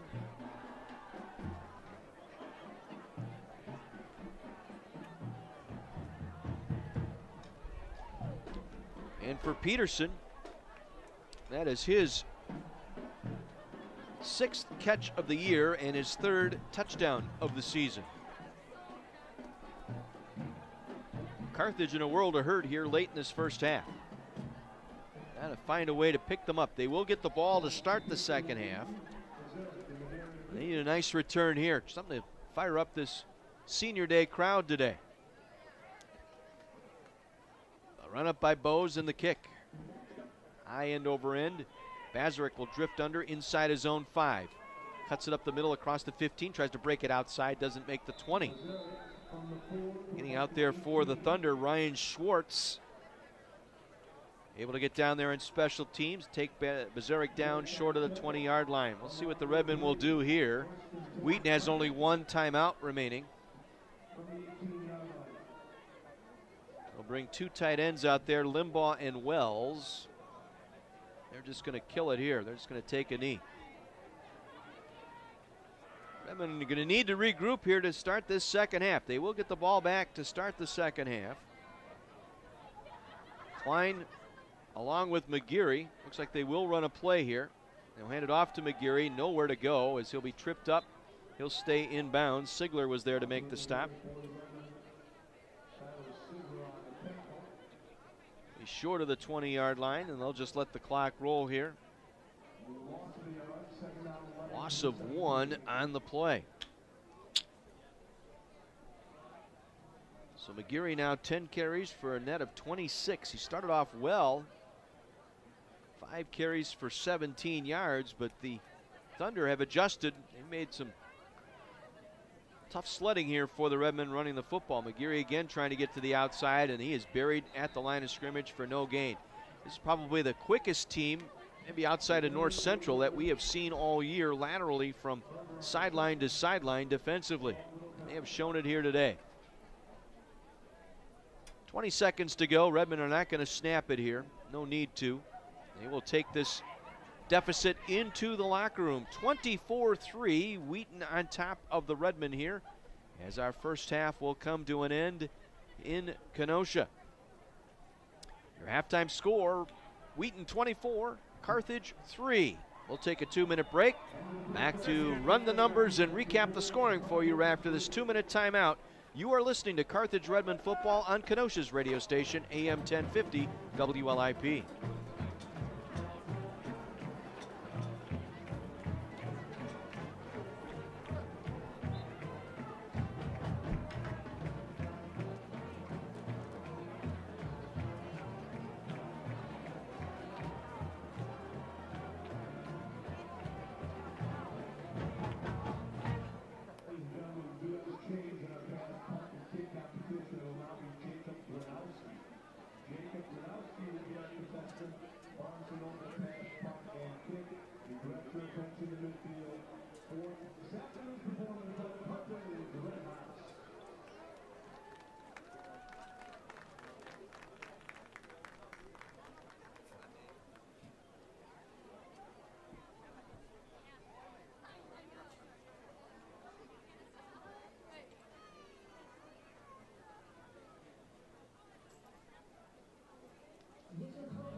Today's Carthage Redmond football game brought to you in part by Ruffalo's 2 Pizzeria and Family Restaurant on 45th Street in Kenosha. Check their full menu out online at ruffalos2.com.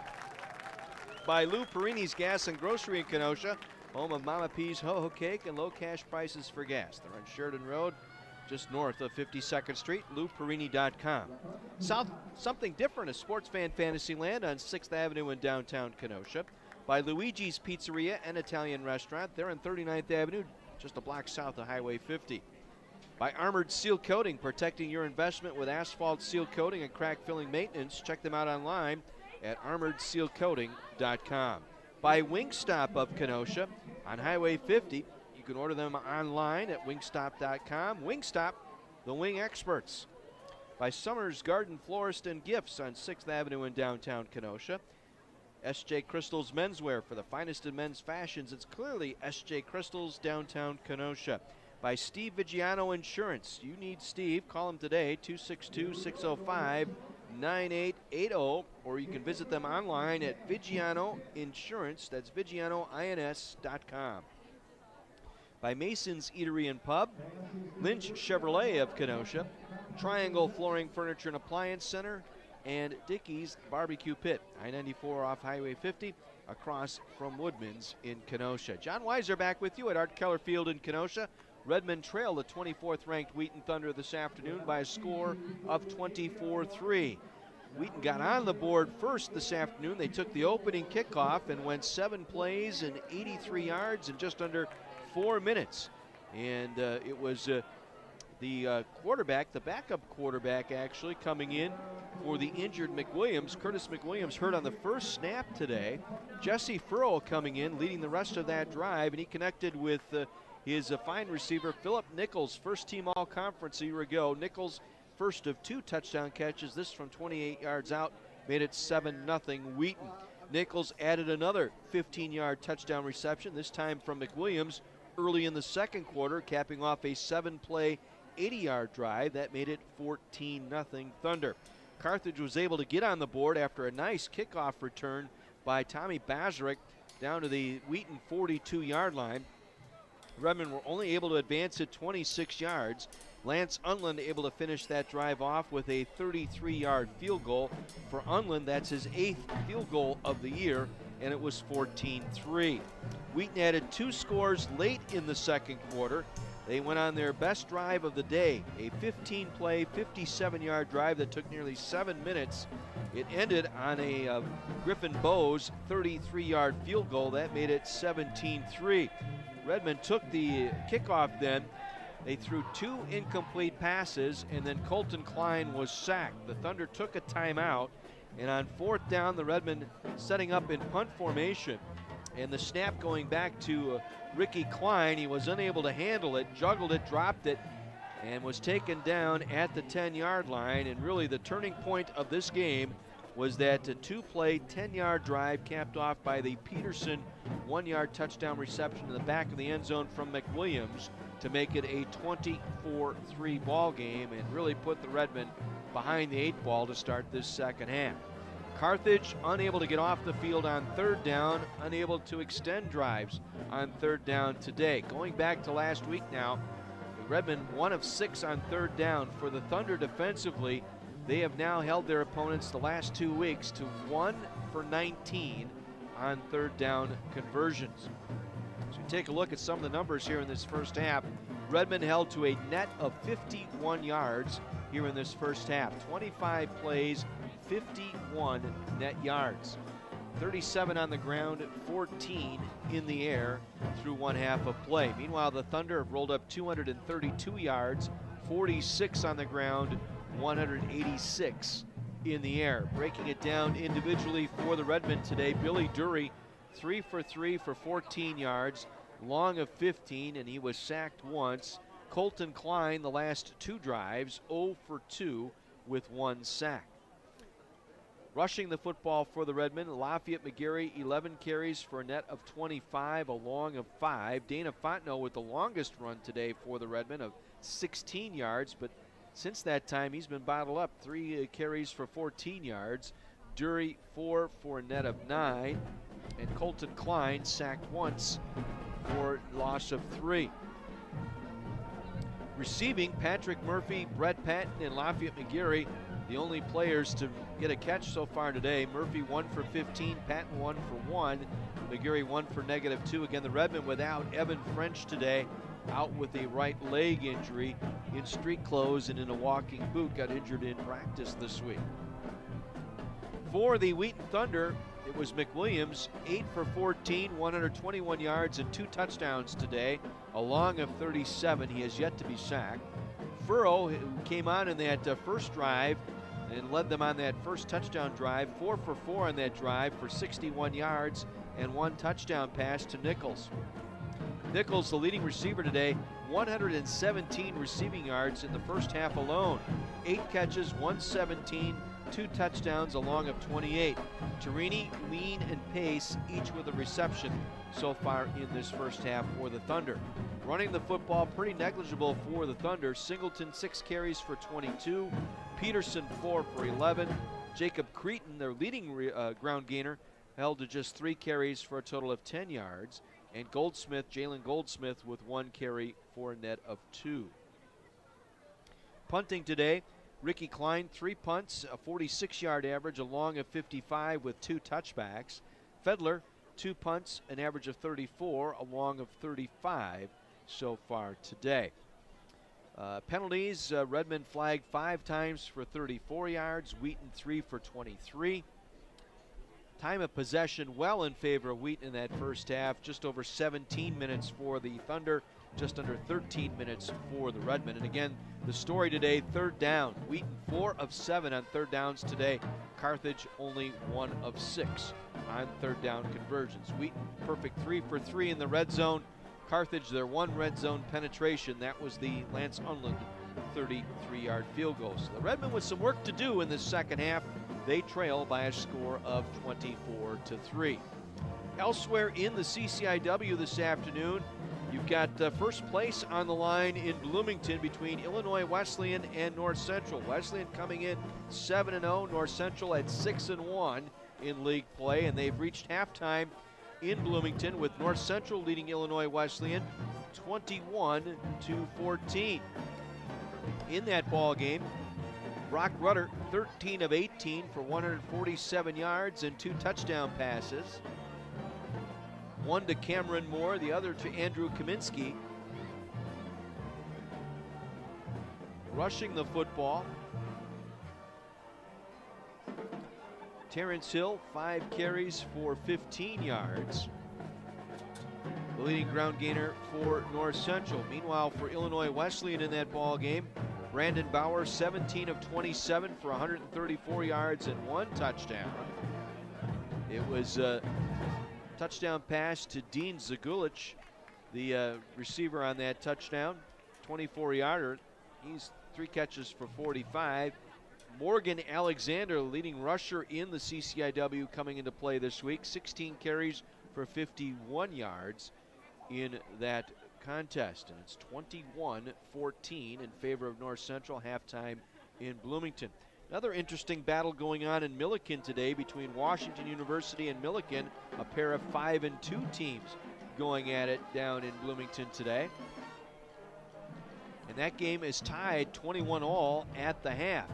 Johnny Davidson, 11 of 16 for 159 yards and 2 touchdowns for the Bears. Nico Stepina back in there at quarterback for Milliken. Again, he was hurt in the first half of our game here a couple of weeks back. Stepina, 16 of 26 for 173 yards, 2 touchdowns. He's thrown 1 interception today. And on the ground today, Jimerson, 10 carries for 35 yards. Cozy, 15 carries for 77 for the Big Blue. Again, 21-all, Milliken and Wash U in Decatur at the half.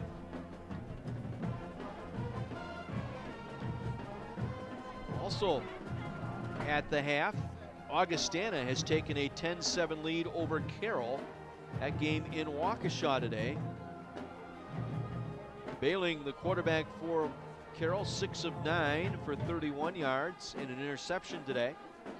Meanwhile, Augustana Fuller, 11 of 18 for 157 yards. Jaros, a 7-yard touchdown run for the Vikings, and a field goal, and they lead it now by a score of 10-7 over the Pioneers. North Park got an early jump on Elmhurst, jumped out to a 22-0 lead. They lead at 22-12. That game at the half. Borsch, 12 of 18 for 161 yards, 2 touchdown passes today. One to Smith and the other to Vincent in that contest. Borsch with a rushing touchdown as well, 22-12 in favor of the Vikings over the Elmhurst Blue Jays. Big Ten football this afternoon, really no surprises.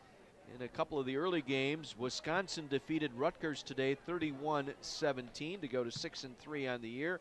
The Scarlet Knights fall to 1-8. Michigan State on the road at Maryland today. Little trouble with the Terps as they took down Maryland 24-3 to go to 6-3 on the season. Nebraska put a scare into the Ohio State Buckeyes. They led 21-16 at the half, but Ohio State getting a pair of touchdowns in the third quarter to retake control of that ball game. A late field goal by Nebraska, and your final in that one. Well, actually 6:45 to go in that one. Nebraska's still in it, trailing now 30-24 in Columbus. Later this afternoon, Minnesota will be in Champaign to take on Illinois, and Iowa makes the trip across I-80, getting down to West Lafayette to take on Purdue later this afternoon. And of course, also the big game this afternoon in the Big House.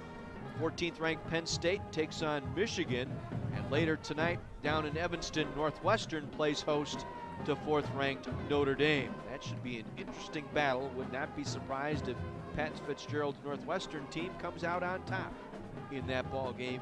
We shall see. We are at halftime here in Kenosha.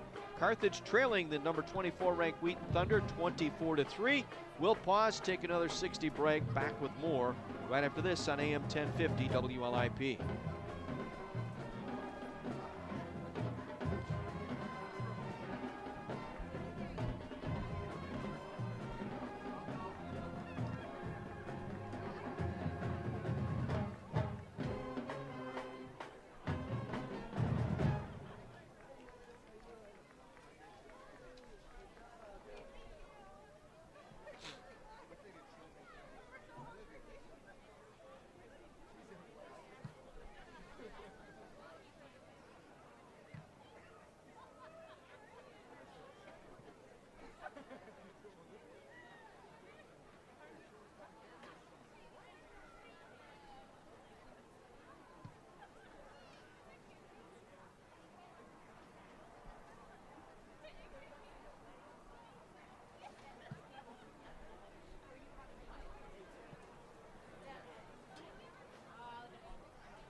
John Weiser back with you at Art Keller Field in Kenosha. Halftime, Redmond trail 24-3. Coming up on live.carthage.edu. Of course, next Saturday will be the swimming and diving Carthage Triangular here at the Carthage Natatorium. That'll be next Saturday. But then basketball makes its return here, both on the WLIP and on our video streams. Coming up the week of November 13th, Tuesday, November 13th, it'll be Lady Reds basketball here at the Tarble Arena. The Lady Reds will take on the Ripon Red Hawks. We'll be with you at 6:45 on Tuesday evening, November 13th, our first basketball game of the season, Lady Reds and the Ripon Red Hawks. Then the Redmen will get their debut on 1050 WLIP on Friday, November 16th, as the Redmen will host North Central of Minnesota. The Rams come to Kenosha. That'll be a 7 o'clock tip. Again, we'll be with you at 6:45 on Friday, November 16th. Again, that'll be North Central of Minnesota on Friday the 16th. And then on Sunday, November 18th, Redmond back in action, a 2 o'clock tip against Finlandia. We'll have both of those games here on 1050 WLIP. Again, later this afternoon, a couple of Carthage teams battling for conference tournament championships. We wish our best of luck to Steve Doman and the men's soccer team as they're headed down to Chicago this afternoon to take on North Park. in the men's college soccer championship for the CCIW. That'll get going in about a half hour or so. We'll try and keep you posted on that. And then later on this evening, Leanne Ulmer and the Carthage women's volleyball team in action. They'll be in Bloomington tonight, taking on Illinois Wesleyan. Second meeting in a week between those two. They went toe-to-toe Wednesday night here at Carthage, and both were 7-0 at the time, and the winner got to host the conference tournament this weekend, and that was Illinois Wesleyan coming away with a 5-set win. And they will take on the Lady Reds tonight at 6 o'clock, and our best wishes to the Lady Reds volleyball team in that one. They will need to take that one, I think, in order to get an NCAA Division III tourney bid.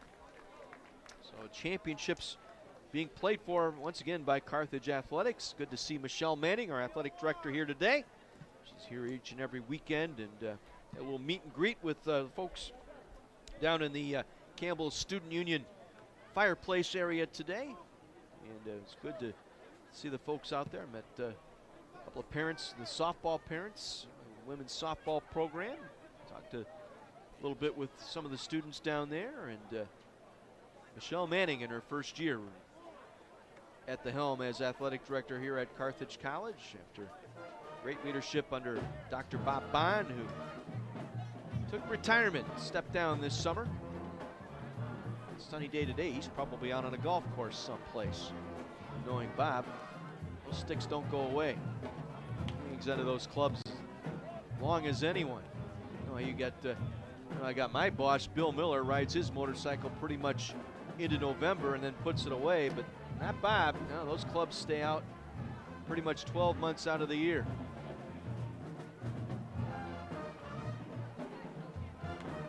Redmond will get the football to begin this second half, and they need to get untracked offensively. And again, that's not to take anything at all away from this Wheaton defense coming in there, allowing just 11 points per game, just under 11 points per game,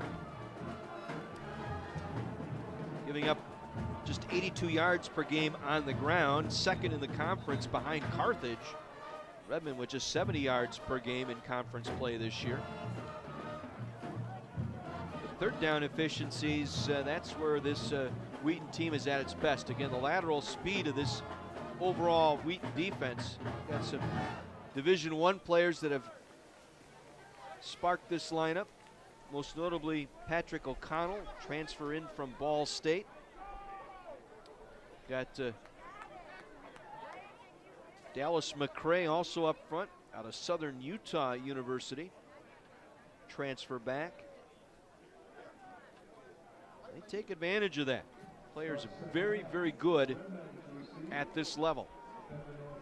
Redmond just 1 for 6 on third down conversions today. Need to do better than that here in this second half.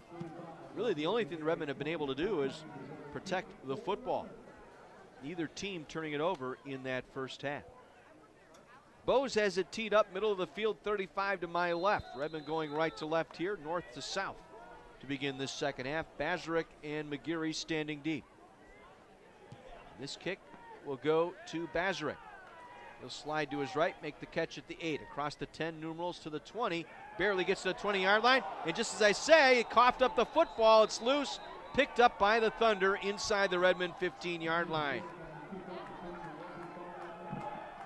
Bazarek, just his second fumble as a returner for the Redmond. Was trying to fight for extra yardage. They may rule him down. Let's see. Officials are huddling here. We'll get another look. I thought the ball came out. On the field is a fumble. Recovered by Wheaton. First down. That was the correct call. That ball guard jarred loose inside there. And they got in there first. It was Carter Roberts got in there. Stripped that ball away. So Thunder with a short field yet again. They ended that first half on that botched punt at the 10-yard line. They're going for the kill shot here. Inside screen, it goes to Nichols, breaks a tackle inside the 5, takes it down to the 4-yard line. Philip Nichols having a collegiate day today. 9 catches now for over 125 yards.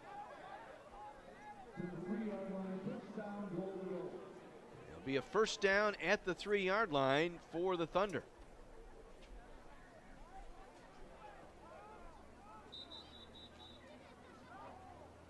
Timeout. Carthage, their first. Redmond will take a timeout here. We're not even 30 seconds into our second half. Confusion on the defense. So Dustin Haas going to bring the entire defense in around him for a lecture here. Wheaton already out 24-3, took advantage of a botched punt attempt late in that first half that set up their last touchdown drive, and now Bazarick with the fumble, giving them a golden opportunity to knock the Redmen out here.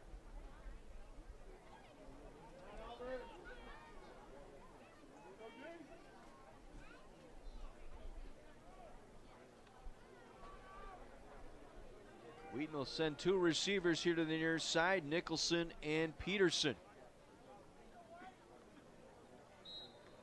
They'll go with 2 tight ends. Tight end Van Dyke lined up in a wing here near side. McWilliams looks left, now throws back to his right. It is thrown short and incomplete. Nichols and Peterson were both out there. That ball was thrown short. I think it was intended for Nichols. He couldn't get off his block that time. Nice job defensively by the Redmen out there, by Galvin Hoops. Jammed Nichols at the line, and he was late to get to his spot. Brings up 2nd and goal from the 3 for the Thunder. Now Peterson, we've seen him in that Wildcat look, will line up at quarterback, the 6'6" receiver. He'll take the snap. He's going to try and run it, cuts back inside, easy as pie, touchdown, Wheaton. Peterson, his 2nd touchdown today, this time running the football in, and it's a 30-3 Wheaton lead.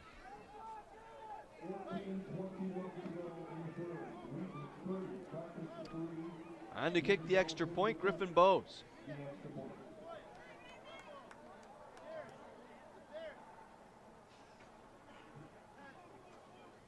Lines are drawn. Snap is made. Ball down, kick on the way, and it is good. 31-3, 30 seconds into our second half here at Carthage, and that really silences this senior day crowd here today. First turnover of the game, and Wheaton able to capitalize. They go 3 plays. And Peterson, his 2nd touchdown.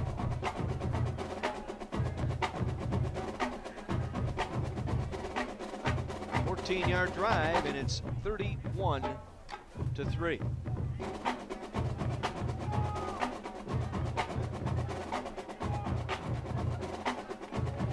Bazarick and McGeary will stand deep again, waiting the Bowes kick.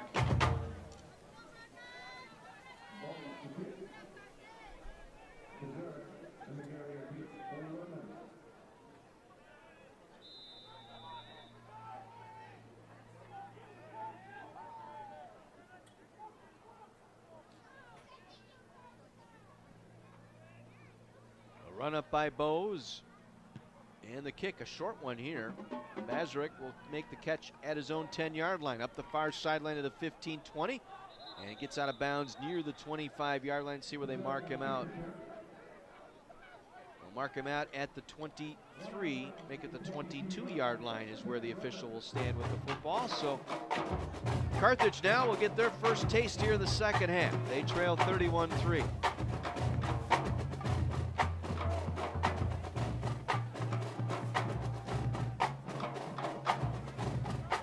Colton Klein leading them out here. Billy Dury got hurt in that first half, and now we got motion up front. Penalty here on the Redmen.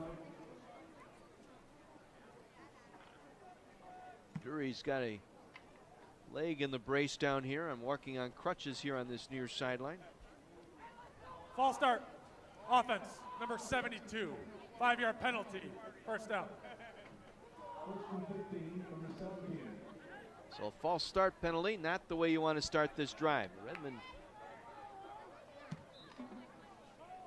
need to snap out of this here. Try and make something out of this game here.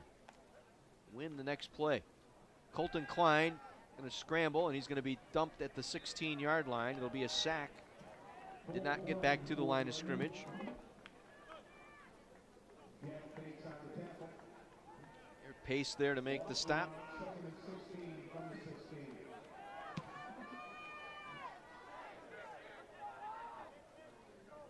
Second down, 16 here for the Redmen. Klein will hand it off. McGeary tries to go over the left side. Gets it out to the 18-yard line for a gain of 2.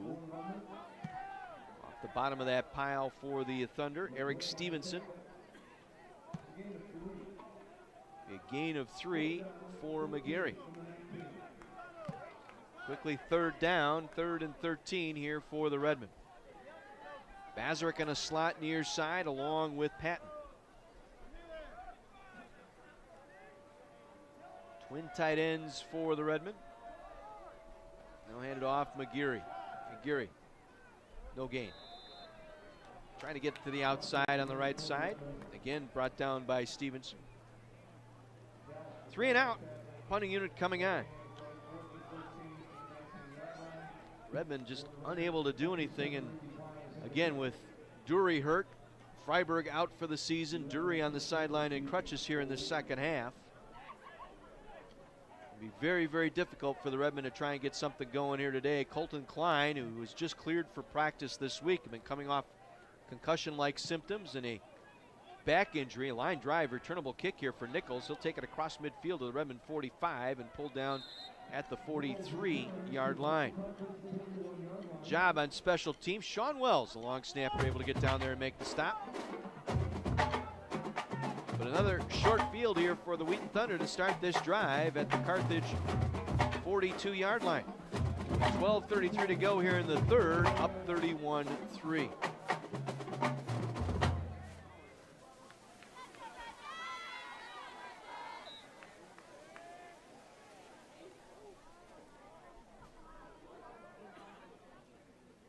Go with 2 receivers here to the near side, single receiver to left, single back in the backfield. Nichols will hand it off inside the 40 down to the 38-yard line. Will be Jacob Creighton. Second down and 7 from the 38. And a gain of about 4, make it a gain of 3, second down and 7. Stubblefield and Boomba in on that tackle for the Redmen. McWilliams wants to throw, blitz coming, and down he goes. Getting there first for the Redmen was Cam Stubblefield. Coming up that left side, able to get the sack for the Redmen. Just beat his block on the outside and got to McWilliams for the sack back at the 47-yard line. First sack of the afternoon for Cameron Stubblefield. Now with 7 on the season, among the conference leaders. Angelique, I know you're listening. Proud mom down in Naples, Florida, loving that one. Third down and long. Again, they go over the middle and they complete the pass to Tyler Pace down to the Redmond 30-yard line. A third down conversion. 5 for 8 now on third downs. Redmond have given up big plays on every one of those third downs today. Unable to get off the field on third down. Extends the drive. Clock rolling, 11:10 to go here in the third. Carthage down 31-3. Pace, that's his second reception, a 15-yard pickup. They'll run the draw play, penalty marker down as running the football inside the 10, down to the 5, into the end zone, touchdown, Jacob Creighton, but this will be coming back. Multiple flags thrown after the touchdown inside the 5-yard line. This might be offsetting penalties here, face mask on the Redmen and a holding call back near the line of scrimmage.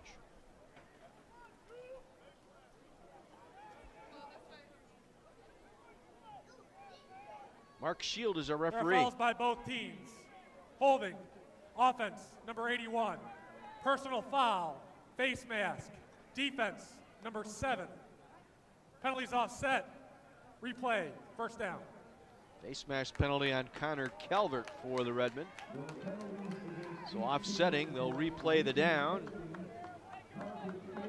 Wheaton over the last couple weeks racked up some penalty yards. Game against Carroll last week. Close to 80 yards in penalties. Redmen all season long have been one of the most penalized teams in the conference. Right there, Wesleyan, Carthage, and Wheaton, the top three. And now Wheaton has to take a timeout. They were discombobulated on offense. They're first. I think that's the third week in a row I've used that word too. Got to find something else. Got to get the thesaurus in front of me here. So timeout taken by the Thunder with 10:56 to go here in the third. They're at the Redmond 31-yard line. A 1st and 10 upcoming. Redmond wrap up the regular season next week down on the Mississippi River. They'll be in Rock Island to take on Augustana next Saturday afternoon. Our broadcast begins at 12:30 with our pregame. A 1 o'clock kick from Erickson Stadium in Rock Island. Carthage and Augustana. North Central has doubled up on Illinois Wesleyan now. 28-14 Cardinals on top of the Titans early third quarter. Wash U has gone back on top over Milliken 28-21. North Park leading Elmhurst 22-12. 1st and 10 from the Redmond 31. Stacked two receivers here to the near side. McWilliams fakes, pitches back out, and it's going to be a tackle for a loss back at the 35-yard line. Cam Stubblefield breaking through, able to take Creighton down for a loss back to the 35-yard line. It'll be a loss of 4.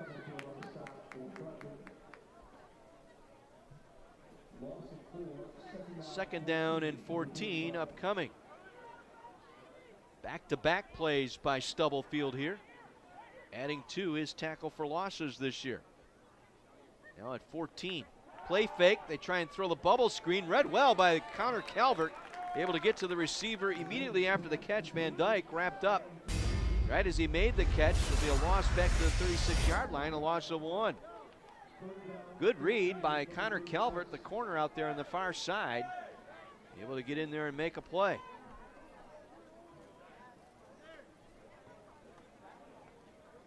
Sets up another 3rd and long here, 3rd and 15. Thunder 5 of 8 on 3rd down conversions today. 4 receivers, 2 by 2 here on 3rd and 15. McWilliams all kinds of time, going to throw far side. It's broken up, incomplete. Penalty marker thrown in the backfield. It's going to be a late hit call here on roughing the quarterback on Cedric Fry. Will extend the drive. Personal foul, roughing the passer. Defense, number 99. 15-yard penalty, automatic, 1st down. Fry broke free at the line of scrimmage just as the quarterback released the football and took McWilliams to the turf.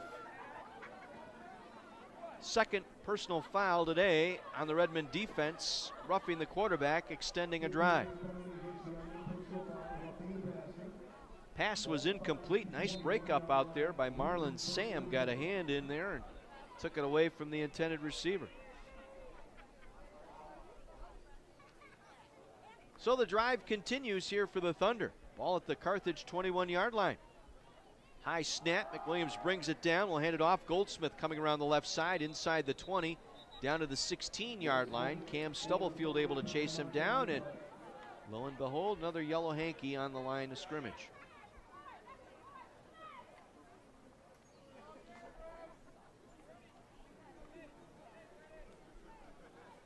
Holding. Offense, number 78. 10-yard penalty. 1st down. Left tackle Andrew Jones, the guilty party on the holding call. Be a 10-yard walk-off back to the 31-yard line. It'll set up a 1st and 20 for the Thunder. 9.5 minutes to go here in the third. Redmond trail 31-3. Redmond showing blitz here. Jogi Bumba, the safety, going to come in on the blitz. And they hand it off to Goldsmith, who's wrapped up right at the line of scrimmage. Jacob Seimer in there on the stop. Junior out of Indian Trail High School here in Kenosha. Gain of 1 sets up a 2nd and 19 for the Thunder. We go 2 receivers here to the near side. Nichols lined up in the slot near side. Under center is McWilliams. Play fake. Going to throw. Releasing late, but overthrown is incomplete, looking for Carter Roberts, who kind of snuck his way out. He was lined up here on the near side as the outside receiver. Nichols was lined up in the slot, running a little bit of a little delayed skinny post that time toward the middle of the field, and McWilliams could not connect, overthrowing him by a good 5 or 6 yards. Brings up a 3rd and 19 here for the Thunder at the Redmond 30-yard line. 4 receivers, 2 by 2. Single back, Singleton. Now gets set off the left hip of McWilliams. Now goes in motion to the right. McWilliams gets the snap. Rush on, steps up in the pocket. High throw, catch made. Back at the 15-yard line, they'll give him full forward progress to the 15. It's a gain of 16, make it 15 yards on the play, short of the first down. It'll bring up a 4th and 4. It looks like the field goal unit coming on.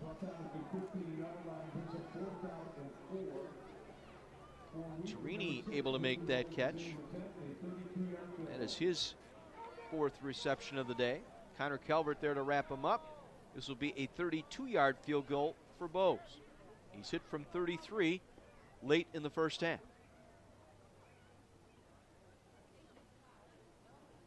Good snap, ball down, kick is on the way, and the kick is good. 3 more on the lead here for the Thunder. They stretch it out now. It's Wheaton 34 and Carthage 3. 8 plays, 26 yards, capped off by the 32-yard field goal.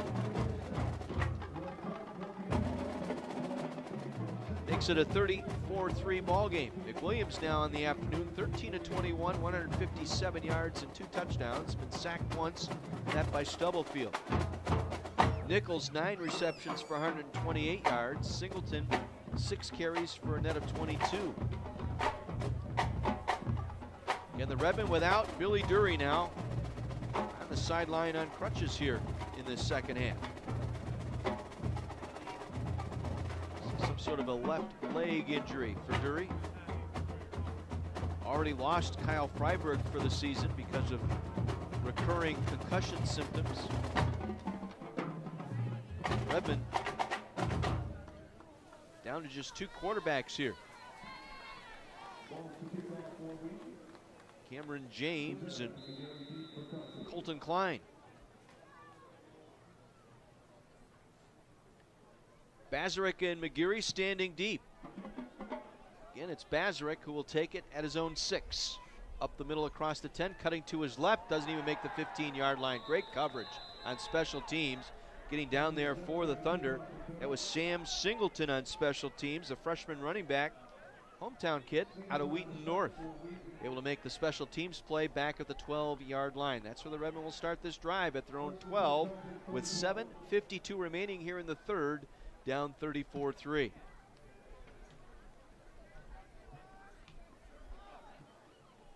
Fontenot will come in as a running back here. Colton Klein, the sophomore, in at quarterback. Bazarek lined up in a slot far side with Patton. Murphy lined up here near side. They'll give it to Fontenot. Fontenot tries to scoot his way across the 12. Makes it out to about the 14-yard line where he is stacked up there. Patrick O'Connell along with Eric Stevenson, a pair of preseason D3Football.com All-Americans there on the stop for the Thunder. A gain of 1, 2nd down 9 upcoming for the Redmen. Fontenot off to the right of Klein. Klein will keep it now. Running the option play across the 15, tripped up near the 18-yard line, short of the first down. It was Stevenson there to make the tackle. Inside linebacker. 12 tackles a couple weeks ago against Illinois Wesleyan. Well, 3rd down here for the Redmen. Will they convert? Klein on the keep. Has some running room across the 25 and will slide at the 27-yard line. They'll pick up the first down. Redmond's first down of the second half, and just their second 3rd down conversion of the afternoon.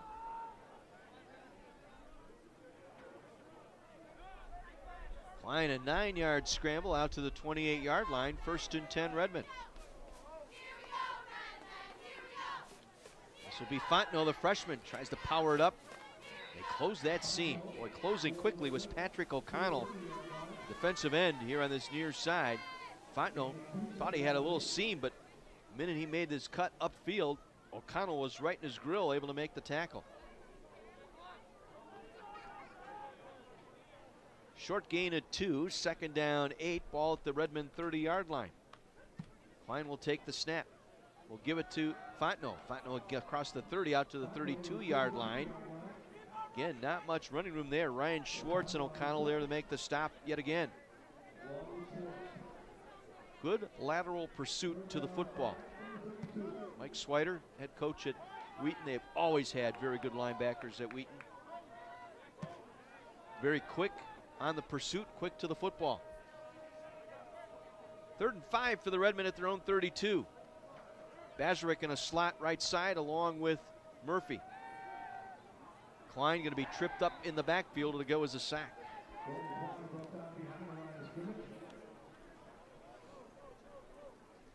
Second sack of Klein this afternoon as he's taken down back at the 30, make it the 27-yard line.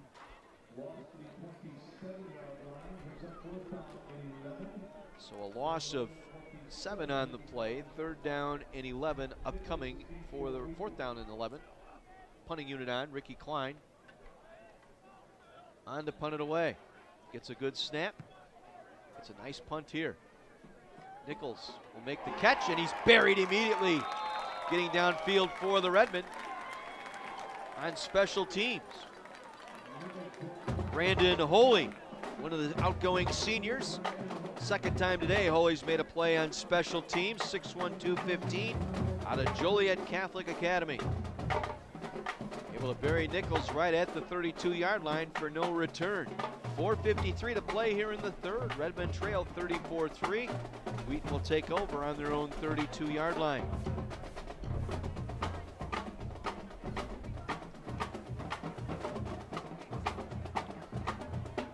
Jacob Creighton now as a running back. We'll go 3 receivers. Tight end lined up in a wing right side. McWilliams will hand it off. Creighton trying to work the left side. Gets it out to about the 35-yard line for a pickup of 3. Host of Redmond there. Make that stop. Benke and O'Boyle both there.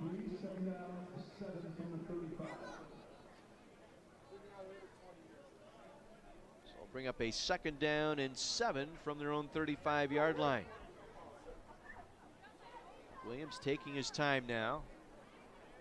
His team up 34-3.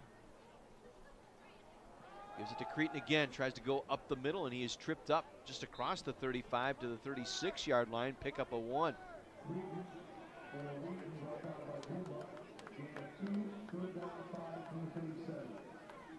It's a small pickup of 2. Michael Boyle in on that stop once again.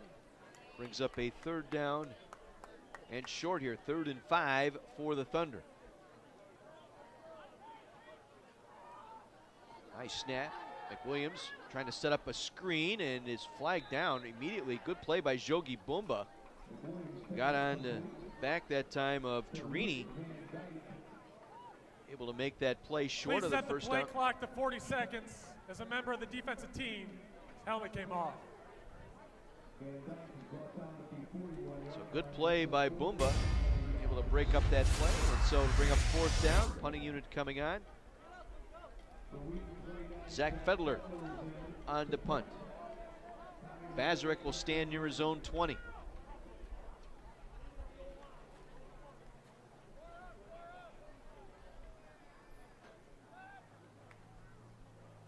Low snap. Fedler able to get this one away. A high spiraling kick as Bazarek will call for and make a fair catch at the 20-yard line. 39-yard punt, fair caught at the 20. Redmond will take over on their own 20 with 3:05 remaining here in the 3rd, trailing 34-3. It's now 28-14, North Central on top of Wesleyan. That game, 4 minutes to go, third quarter. Washington University has jumped out on a 35-21 lead now on Millikin. That game midway through the third quarter. Augustana and Carroll in Waukesha today. It was 10-7 at the half. 17-7 in favor of Augustana now midway through the third. And North Park now a 29-12 lead over Elmhurst late in the third quarter at Elmhurst today. Handoff. This is McGarry has running room out across the 25 to the 30 and pulled down at the 31-yard line. Good run by Lafayette McGarry, the senior out of Chicago in the Hope Academy. Was shaken up on that tackle. He's going to come out. That's his best run of the afternoon for Lafayette McGarry, coming off 185 yards last week against North Park.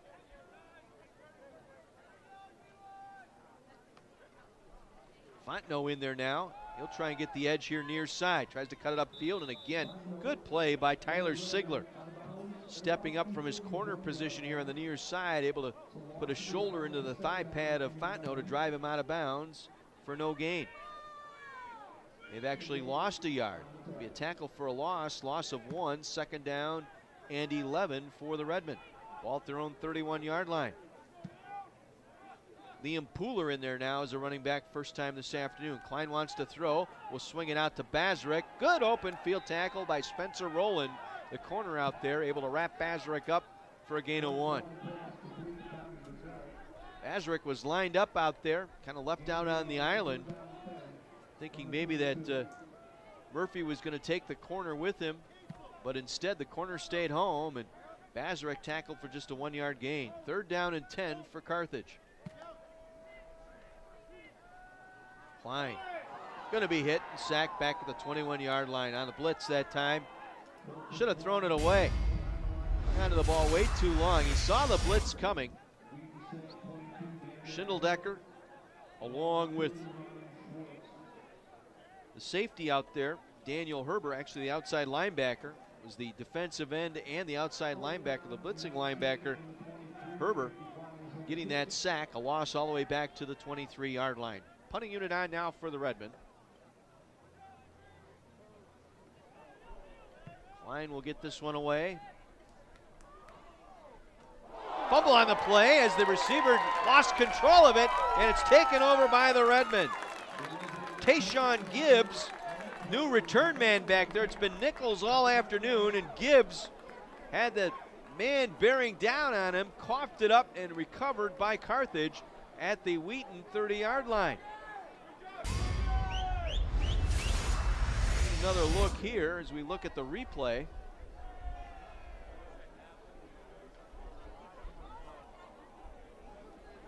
Jogi Bumba got there first as the ball just got into the arms of the return man, Tayshawn Gibbs. It looks like, I thought Carthage had recovered here, but they're going to give it to Wheaton. Kick catch interference. Kicking Oh, for crying out loud. 15 yards from the end of the kick. First down.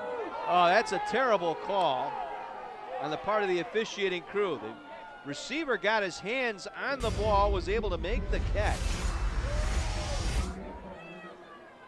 There was no flag thrown by the back judge who was standing back there. The Redmen recovered the ball. They're going to give the ball back to the Wheaton Thunder here on a late flag that was thrown in from the side judge, far side of the field. Sorry, don't agree with that call at all. Bumba made a nice play. Got bailed out by the men's in stripes today. Run the draw play. On the carry, it is Singleton. Stopped short of midfield. Gain of about 2. It'll bring up a 2nd down and 8. Ball at the Wheaton 49-yard line. Boy, I looked at that replay again and looked like a good play by Bumba. Receiver was able to make the catch. Bumba got there just as he gathered it in. But it goes back over to the Thunder here. 2nd down and 8. Singleton again with a carry, sidesteps a defender across midfield down to the Redmond 46-yard line. pickup of about 4. It'll bring up a 3rd and 5 now for Wheaton.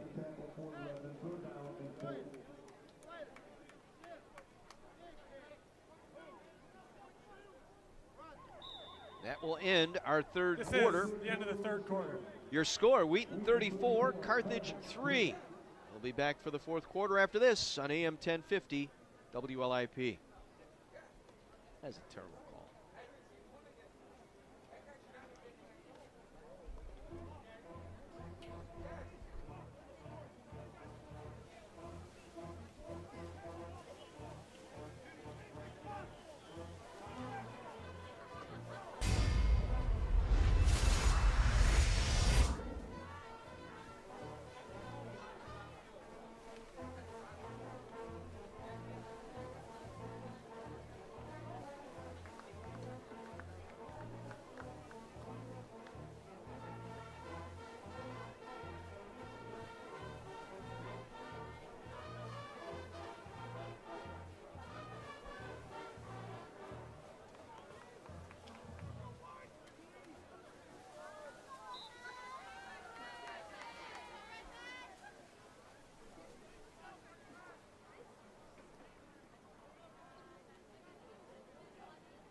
False start. Offense, number 69. 5-yard penalty. Still first down. Our fourth quarter begins with a false start penalty on the right tackle, Clay Wagner. John Weiser with you back at Keller Field in Kenosha, 34-3. Wheaton in control of this one. Turning point of the game, Redmond. Bad punt. Correction. Third down. So it sets up a 3rd and 9 here. Thunder now 5 penalties for 38 yards. McWilliams going to pass, penalty marker thrown, pass incomplete. Looking for Roberts here on the near side. Rogalski on the coverage. Penalty's going to go, I believe. Cam Stubblefield going to come out. Looks like he's got a ankle issue or Personal maybe a foul. cramp. Illegal block below the waist. Offense, number 18. Penalties decline. Fourth down. It's the second time today that the Thunder have been guilty of that chop block, if you will. It's when a man's engaged with one of the men on front, lineman, and another offensive player trying to block low while the other's blocking high. So Fedler will come on to punt here. Redmond will decline the penalty. The pass was incomplete. Again, good coverage by Rogalski.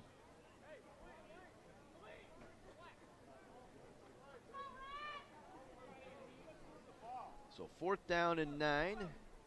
Mazurek standing to my left near his own 20-yard line.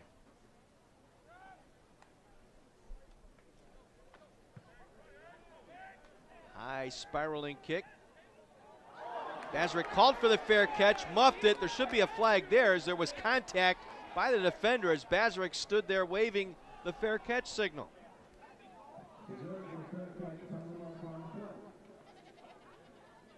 Should be a kick catch interference here. Let's see. Officials are all gathered up. Mark Shield, our referee. Kick catch interference. Kicking team, number 18. Correction, number 88. 15-yard penalty. First down. Tyler Pace running into Bazrick as he was signaling for and tried to make that fair catch. So 15-yard walk-off will move the ball back to the 30-yard line, or up to the 30-yard line for the Redmen to start this drive. They trail 34-3.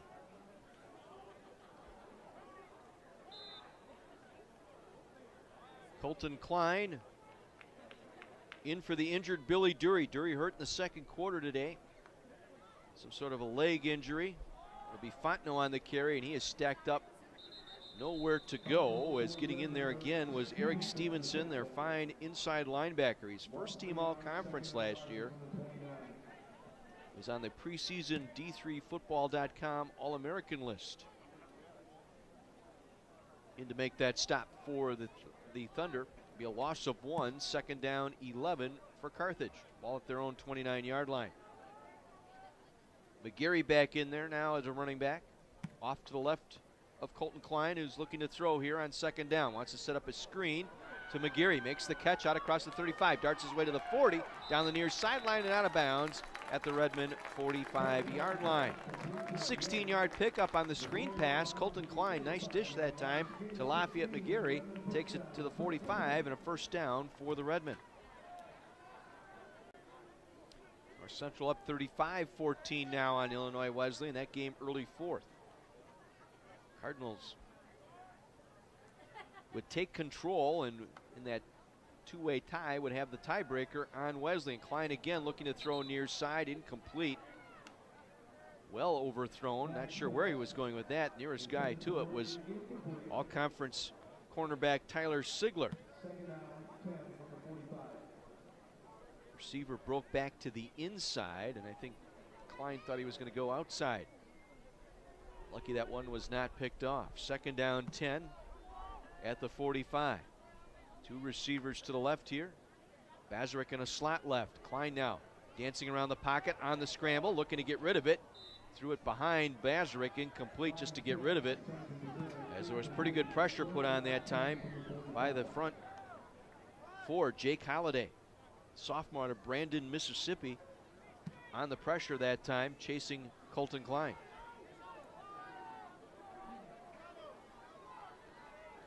Kyle Kiesel will come in now as a wide receiver. Again, Evan French out due to injury today, did not play. So Kiesel now with three receivers. Kiesel, Bazarek, and Patton to that far side. Klein dumps it out to McGarry, complete. McGarry out across midfield, brought down at the 49-yard line. In there for Wheaton, Peyton Estes, freshman out of Indianapolis, there to make the stop. Brings up fourth down. Redmond going to go for it here on fourth down. Carthage 10 for 21 this season. Wheaton has yet to give up a fourth down conversion. Their defense 0 for 10. Four receivers, three to the near side for the Redmen here on fourth down. Klein on the scramble to his right. Nowhere to go, and he's going to break out of it, get away. Now with some running room, sidesteps a man inside the 45, down to the 43-yard line, will pick up the first down. Four different Thunder players had a chance to get Colton Klein down, but he was able to dance, dodge, and deke his way out across midfield to pick up the first down. Nice job by Colton Klein. Did that all on his own. Looked like he was going to be sacked back inside his own 45 and was able to sidestep the rush. Rush coming on this time, and he's wrapped up immediately.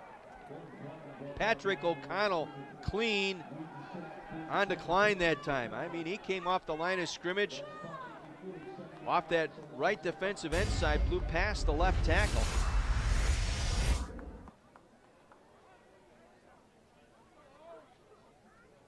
And we'll sack Klein back at the 47-yard line.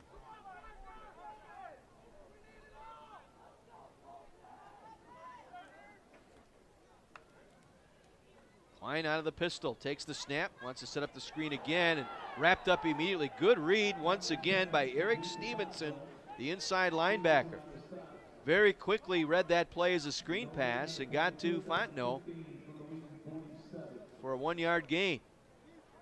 Brings up a 3rd and 15. Clock rolling, 11 and a half minutes to play. Redmond trail 34-3. Trying to get a touchdown drive here, just something to make them feel good getting into that game against Augustana next week. Two receivers, Bazarek to the left side in a slot. They look to throw, high pass, looking for Patton here on the nears, or check that Murphy, and it's incomplete. Murphy had a step on the corner, but Klein's pass just way high. Murphy, a tall receiver at 6'3". But he needed to be Wilt Chamberlain height to pull that one down.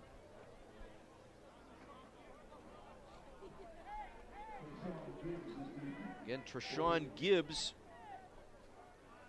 transfer out of the University of Louisville. Muffed that last kick. Back there to take this punt. He'll receive it at his own 6. Brandon Holy able to get down there and make this play on special teams at the 11-yard line. Just a 5-yard return for Gibbs. And so Wheaton will take over. Mark him down at the 12-yard line. 11:05 to go. Wheaton in control here, 34-3. Go back to that late touchdown and just under 2 minutes to play. But Redmond got that ball back, trailing 17-3, and could not do anything on the first 2 plays of that drive. And it all collapsed around there. This is Spencer in there, Peterson in there again. He's going to try and run it. He's going to break out of a tackle at the 10, across the 15, out to the 18-yard line. Tough man to bring down, that Peterson at quarterback when he's running that football. Spencer Peterson, 6'6", 235. He was able to break out of that arm tackle. Take that one in. They'll go with a 3-receiver look here on 2nd and short, 2nd and 4 for the Thunder. Peterson again going to run out of that. He breaks out of 1 tackle, moves the pile out to the 21-yard line, close to a first down. And give him the first down out to the 22-yard line. It'll be a pickup of 5 and a first down for Wheaton.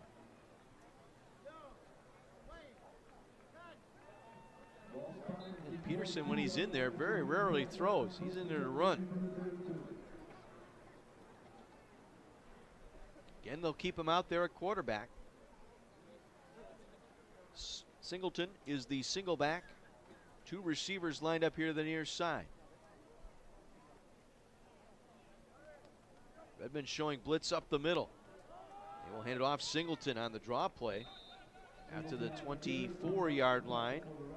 Gain of about 2.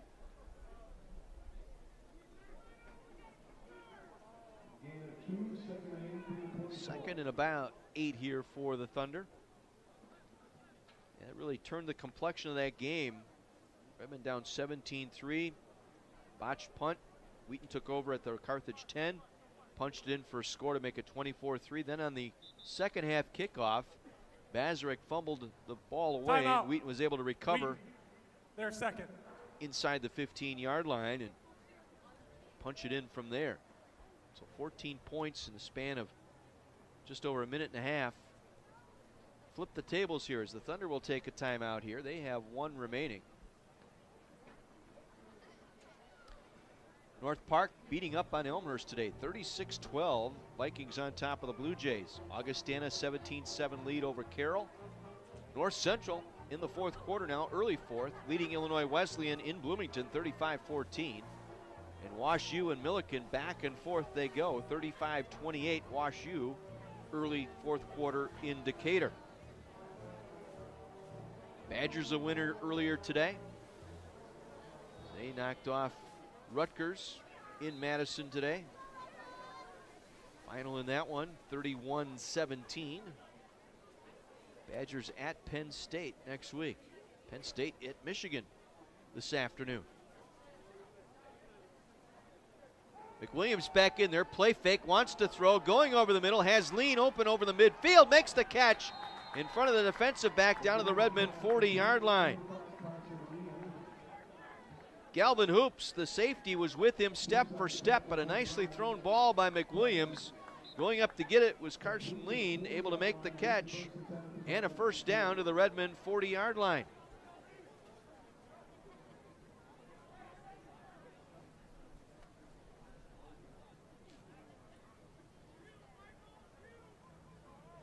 Peterson in now at quarterback will send Roberts in motion. They'll fake, they'll run the option. They want to throw. Man open, it's Lean. Makes the catch inside the 15 down to the 10-yard line. Mike Swider opened up the playbook, going with a little run pass option there, RPO. Caught the Redmond there. They'll take it down to the Redmond 11-yard line, looking for another score here, up 34-3.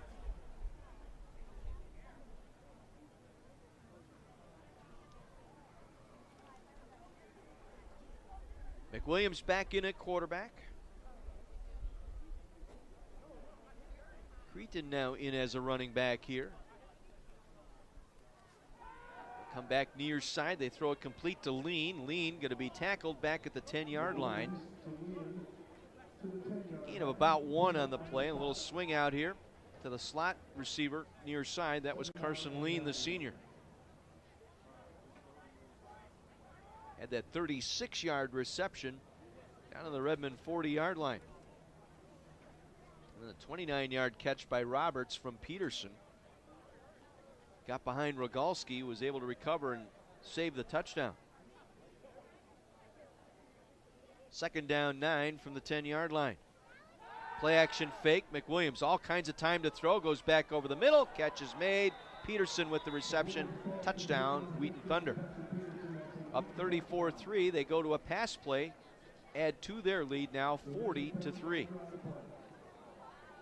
There's a penalty marker on the play, though. Let's see. It's down near the goal line. Defense, number 22. Penalties declined. Result of the play is a touchdown. Galvin Hoops on the holding call, but Peterson able to make the catch for the touchdown. That is his 3rd touchdown today. 2 touchdown receptions, 1 rushing touchdown on the afternoon for Peterson. Griffin Bowes on to kick the extra point. Bowes' kick is up, and it is good. 41-3 with 7:39 to play. We'll step out and take a break. 41-3 Redmond Trail on AM 1050 WLIP.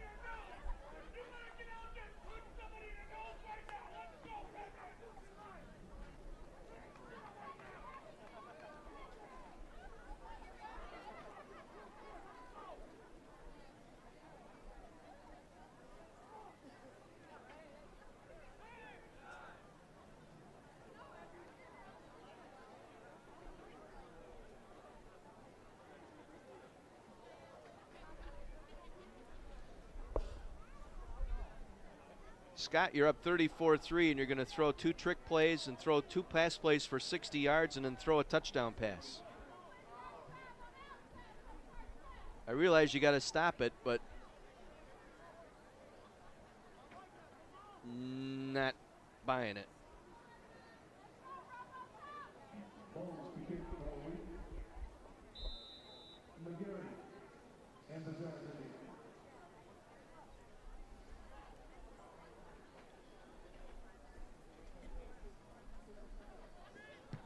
Seven plays, 88 yards, capped off by the 10-yard touchdown pass to Peterson, 41-3. Ensuing kick, Bazarek with the return out across the 20 to the 25-yard line, where he is brought down there.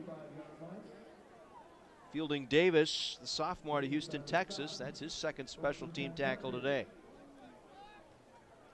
7.5 minutes to go.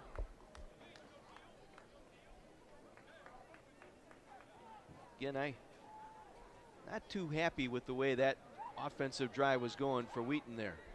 A couple of big pass plays. You run a fake run, fake pitch, RPO pass that sets you up down near the 10-yard line, and then you throw the pass looking for a touchdown there. You're already up 34-3. Really, the enemy now is the game clock.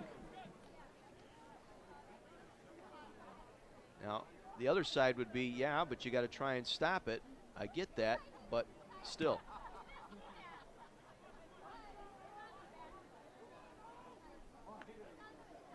No gain on the play, 2nd down 10. They'll try a screen play again, broken up. Able to make the hit out there for the Thunder. They were trying the bubble screen for Bazarek.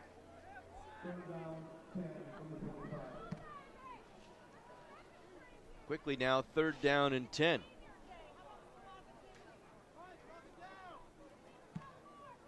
It's broken up by Peyton Estes, number 13.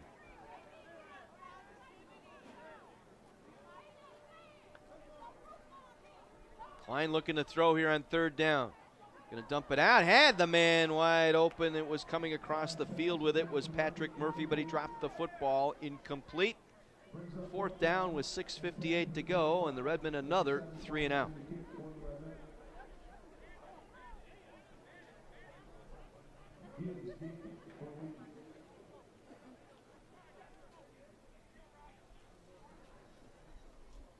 Once again, Tayshawn Gibbs standing deep to receive Ricky Klein's punt.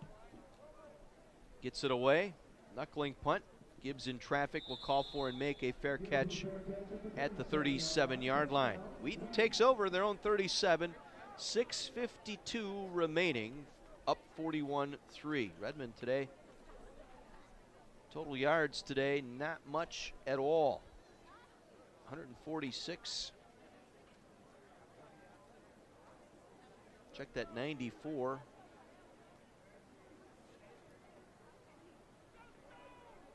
Total yards. Gonna get her done. 57 on the ground, 37 in the air. And again, they lost Billy Dury, to an injury in the first half. New quarterback in there now. Jesse Furrow, senior, who played the first drive after McWilliams was injured. We'll hand it off here for no gain. New running back in there as well now. Stone Watson. First appearance of the afternoon for Watson, a junior out of Highlands Ranch, Colorado. Averaging almost 6.8 per carry, 178 yards on the season. Second down and 10. They'll give it to Watson. Again, he's wrapped up in the backfield immediately. Eric Freeman, one of 30 graduating seniors on this team, out of Flossmoor, Illinois, able to make the stop for Carthage. Be a loss back to the 35-yard line. It'll bring up 3rd and 13.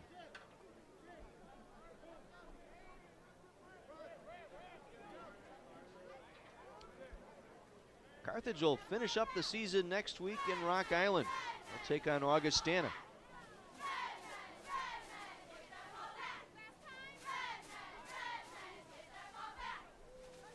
Burrow wants to throw here on 3rd down. Going to toss it out here in the near sideline, and the catch is made inside the 40, down to the 38-yard line. Here to make the catch was Michael Bloss, a senior. We got an injured player. Official stopping play here. Looks like Emmett Trost dinged up. They'll mark it at the 37-yard line. 1st and 10 Wheaton. You're up 41-3 and you're throwing the football. I'd say file this one away. Duly noted.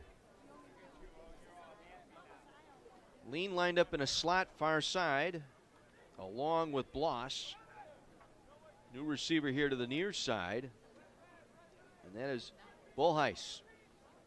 They will hand it off. Watson up the middle. Check that. No, that is Jalen Goldsmith on the run. Gets it inside the 35-yard line of the Redmen. Clock rolling, 4:45 to go. And Sam in on that stop for Carthage. Brings up 2nd down and 8.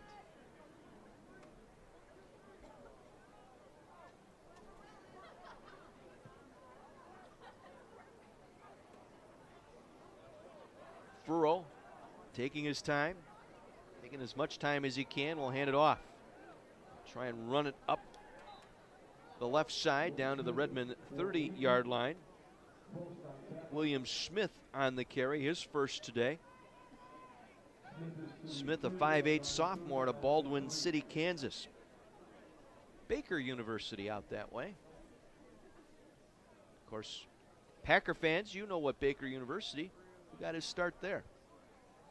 Well, Mike McCarthy.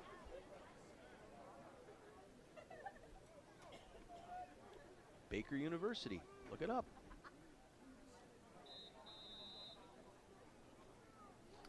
Timeout taken here by the Thunder. Timeout. Wheaton. Their 3rd and final timeout. That's their final timeout. They're facing a 3rd and 3 at the Redmond 30-yard line.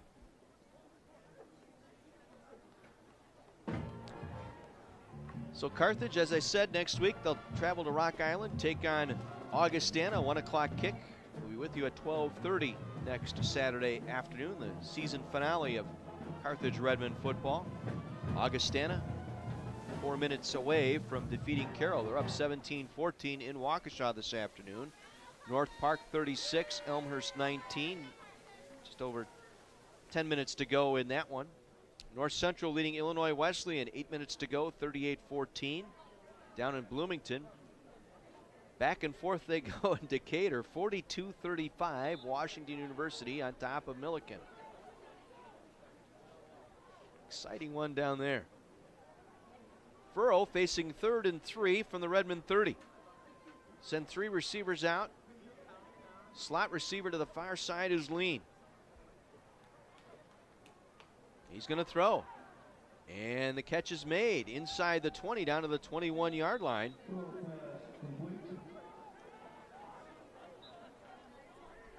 Making the catch out there, Michael Bloss, senior from Wheaton North. Down to the Carthage 21-yard line. Now Spencer Peterson back in at quarterback.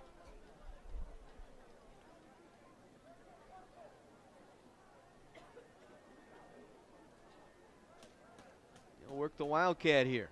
Twin tights, single back. He's going to try and run it up the middle, and he does. Inside the 10, down to the 5, down to the 4-yard line. It'll be 1st and goal, Wheaton at the Redmond 4. Under 3 minutes to go, up 41-3.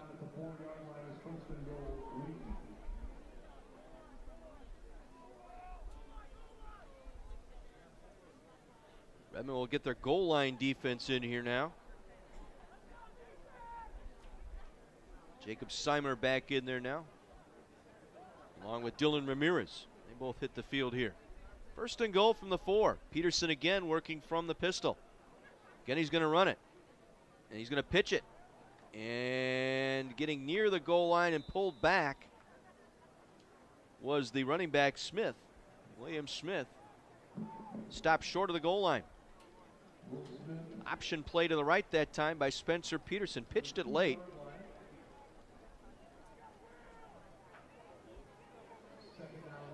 So 2nd and goal. Please set the play clock to 25 seconds.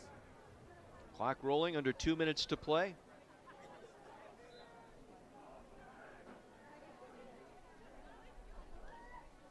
Nice snap. Peterson hands it off. And again, William Smith stops short of the goal line. Smith on the carry and the cross on the tackle for Redmond. 3rd down goal from the 2. 3rd and goal from the 2. And Spencer will come out. Furrow will come back in now at quarterback. Spencer Peterson.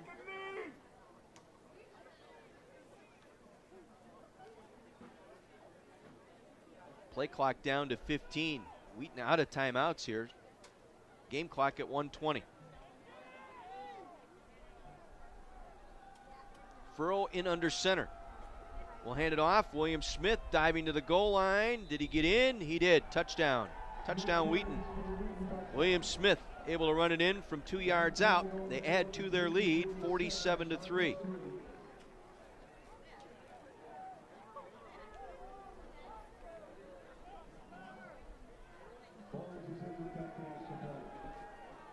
Bows on to attempt the extra point.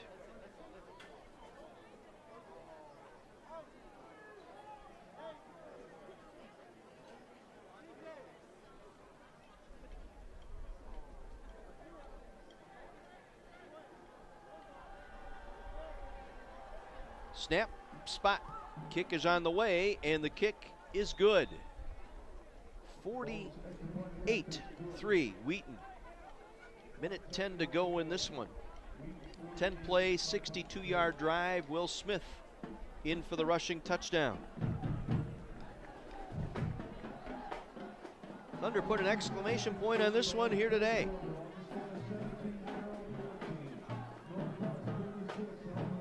McWilliams with 3 passing touchdowns today. Furrow with a passing touchdown. Peterson 2 receiving touchdowns and 1 rushing touchdown this afternoon. Will Smith, 2-yard touchdown run. And the other rushing touchdown today. A couple of field goals from Griffin Bowes.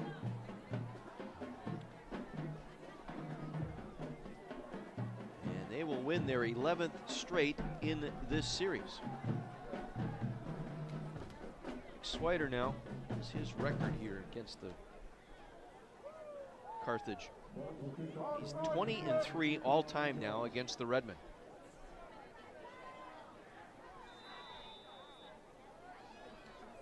Don't forget, we'll have our post-game chat with Dustin Haas coming up.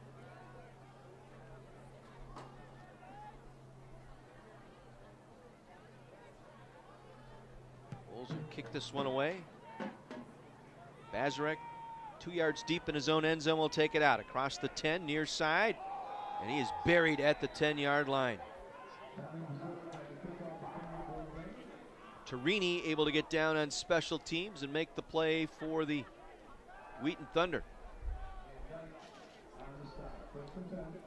65 seconds to go here, and I think for all intents and purposes, I think the Redmen are just going to take a knee here.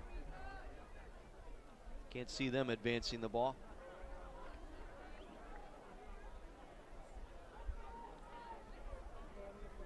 See what they do here.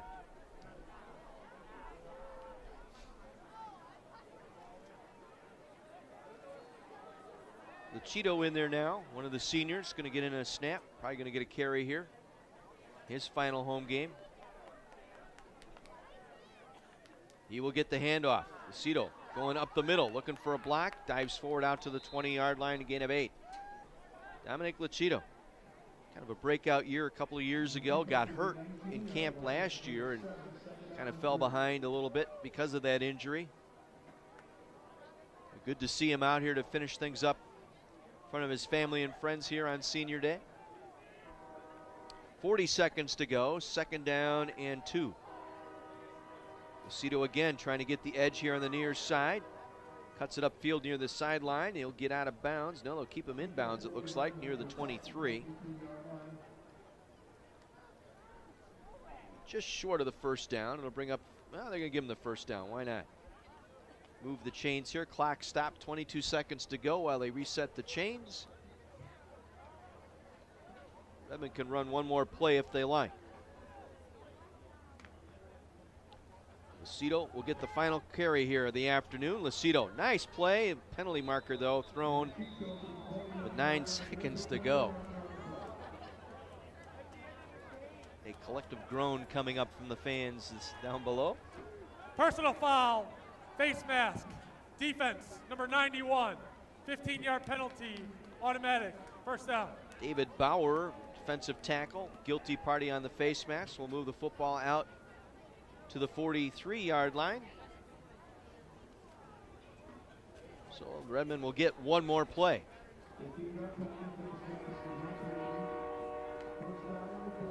They'll wind the clock. See if Klein elects to take a snap. He will. He'll give it to Lucido. Coming around the left side. Lucido out to the 45-yard line, and that will end our ball game this afternoon. 48-3 your final here today. Wheaton knocks off the Carthage Redmen. They win their 11th straight in this series. The Thunder now go to 7-2 overall, 6-2 in the league. Redmen fall to 3-5 in conference play and 3-6 overall. Final, once again, 48-3. Wheaton on top of the Redmen. We'll take a 2-minute break. Back to recap the scoring, run the numbers. We'll visit with head coach Dustin Haas. All of that coming up in our post game right after this 2-minute timeout on AM 1050 WLIP.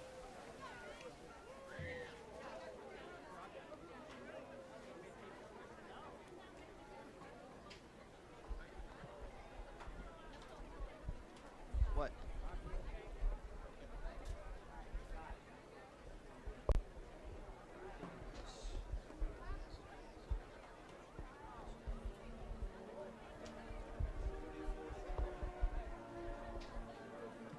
Dustin Haas having a discussion with Mike Swider.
Carthage football on AM 1050 WLIP, brought to you today by Ruffalo's 2 Pizzeria and Family Restaurant on 45th Street in Kenosha. By Lou Perini's Gas and Grocery, home of Mama P's Ho Cakes and low cash prices for gas. That's on Sheridan Road, 1 block north of 52nd Street. You can visit them online at louperini.com. By Something Different, a sports fan's fantasy land on 6th Avenue in downtown Kenosha. Luigi's Pizzeria and Italian Restaurant. They're 1 block south of Highway 50 on 39th Avenue. Online, luigispizzakenosha.com. By Armored Seal Coating, protecting your investment with asphalt seal coating and crack filling maintenance. You can reach them online at armoredsealcoating.com. By Wingstop of Kenosha, they're on Highway 50. Order online at wingstop.com. Wingstop, they're the wing experts. By Summers Garden Florist and Gifts on 6th Avenue in downtown Kenosha. By Steve Vigiano Insurance of Kenosha, you need Steve. Call 262-605-9880 or visit VigianoINS.com. By S.J. Crystals Menswear. For the finest in men's fashions, it's clearly S.J. Crystals. They're located on 57th Street and 6th Avenue in downtown Kenosha. By Mason's Eatery and Pub on Highway 50 west of Green Bay Road. Don't be a chain eater, eat at Mason's. You can visit them online at masonsbar.com. By Lynch Chevrolet of Kenosha, just east of I-94 and Highway 50. Visit lynchchevroletofkenosha.com. By Dickey's Barbecue Pit, I-94 off Highway 50 across from Woodman's of Kenosha. And by Triangle Flooring Furniture and Appliance Center, 3 miles east of I-94 on Highway 50 and 39th Avenue in Kenosha. John Weiser back with you at Art Keller Field, where this afternoon Wheaton Thunder dominated the Redmen here today, knocking off Carthage by a final of 48-3 as they roll up 432 yards today. That's the most given up by the Redmen this season. And the Carthage only mustered 94 yards of total offense here today, and that breaks down to this. Wheaton getting almost over 6 yards per play, while the Carthage averaged under 2 yards per play here today. It was just a close game early as the Redmen were trailing late in the first half by a score of 17-3, and that's when things really fell apart for Carthage there, as Wheaton had just scored on a 33-yard field goal to make it 17-3 with 2.5 minutes to go in the second quarter, but the Redmen got the ball back on the ensuing kickoff, couldn't move the football, were forced to punt. It was a bad snap back to the punter, and Klein mishandled it, was covered up at the 10-yard line, and Wheaton was able to go in for a touchdown 2 plays later to open up a 24-3 halftime lead. And things went from bad to worse to start the third quarter as Carthage took the ensuing kickoff, but on that kickoff, it was Bazarek who was fumbled that kick, and it was recovered by the Wheaton Thunder at the 14-yard line, and 3 plays later, it was Spencer Peterson for a rushing touchdown. That opened up a 31-3 lead and really took a lot of the steam out of the Redmen from there on out. Bose added a 32-yard field goal midway through the third quarter to open up a 34-3 lead. Then 2 scores here in the fourth quarter, a touchdown on a Peterson pass, McWilliams pass to Peterson, I should say, from 10 yards out. That made it 41-3, and then a late score here, Will Smith, a 2-yard rushing touchdown, capping off a 10-play, 62-yard drive. That made your final here today 47-3. So the Redmen now faced with the task of heading to Rock Island next week with a 3-5 conference mark and a 3-6 overall mark. And we're joined now by head football coach Dustin Haas, and not much here today. No, we got our butts whooped. They came in and told the guys afterward that was a team that wanted to win, and we just kind of were out there. We didn't come to play at all, and I think we just thought we've had some success against them before, and that was just going to happen. And instead of going out and making plays, we were just kind of watching things happen. Yeah, and injuries today kind of took their toll too. It took 2 of your better players out. Evan French unable to go here today with a leg injury, and you lost Dury in the first half. Yeah, and we were missing Amani Dennis as well in the secondary. And it's that point of college football. Guys that have to be ready to step up when their number's called. They got to answer the bell. I thought a couple guys, stand out today, and thought Rogalski stepping up in that role, made a couple of nice tackles out there in the secondary, and but those bright spots few and far between here when you look at the score. Wasn't a very good day by us. How do we correct that? We got to go back to work and we got to fix it. I think what I told the guys is it's something we got to stop waiting for things to happen. We had our opportunity to make plays, and that was a team that made them, and we didn't. Motion in senior day have anything to do with that, with the long pregame and that? Did that kind of take maybe the edge out a little bit? I don't want to give any excuses for that. It's something different, but we talk about distractions all the time, and it's something we got to handle. Well, and they're just so good. I mean, we saw today defensively, lateral speed, particularly the front two, the 8 men up. They just get to that ball, they fly to that football, and that really kind of took away some of the running game, because it looked like at times Fontenot and McGurry had some seams, but as soon as they hit that hole closed up. Very good defense. They've been a good defense for a long time. A lot of team speed, and they get off blocks well up front. Got to ask you as a fan here, and I'm not trying to insinuate anything here, but wasn't too happy with them throwing the football here in the fourth quarter. I saw you and Mike Swider had a little conversation on the football field. Did that come up? No, not at all. It's our job to stop it. That's all it comes down to. And they're running their offense. They had their 2s in the game, their 3s in the game. It's our job to stop it. We didn't stop it. I kind of mentioned that a couple of times. I says, you can look at it one of two ways. And I says the other way is you got to stop it. You got to come up with a defensive play. You've seen it. Now you need to make a play. You're exactly right. We didn't do that today. No, it was a rough day today. And, boy, and it just, like I said, all that emotion, all that, time spent with the seniors, a good week of practice from all accounts, and it just all kind of fell apart here.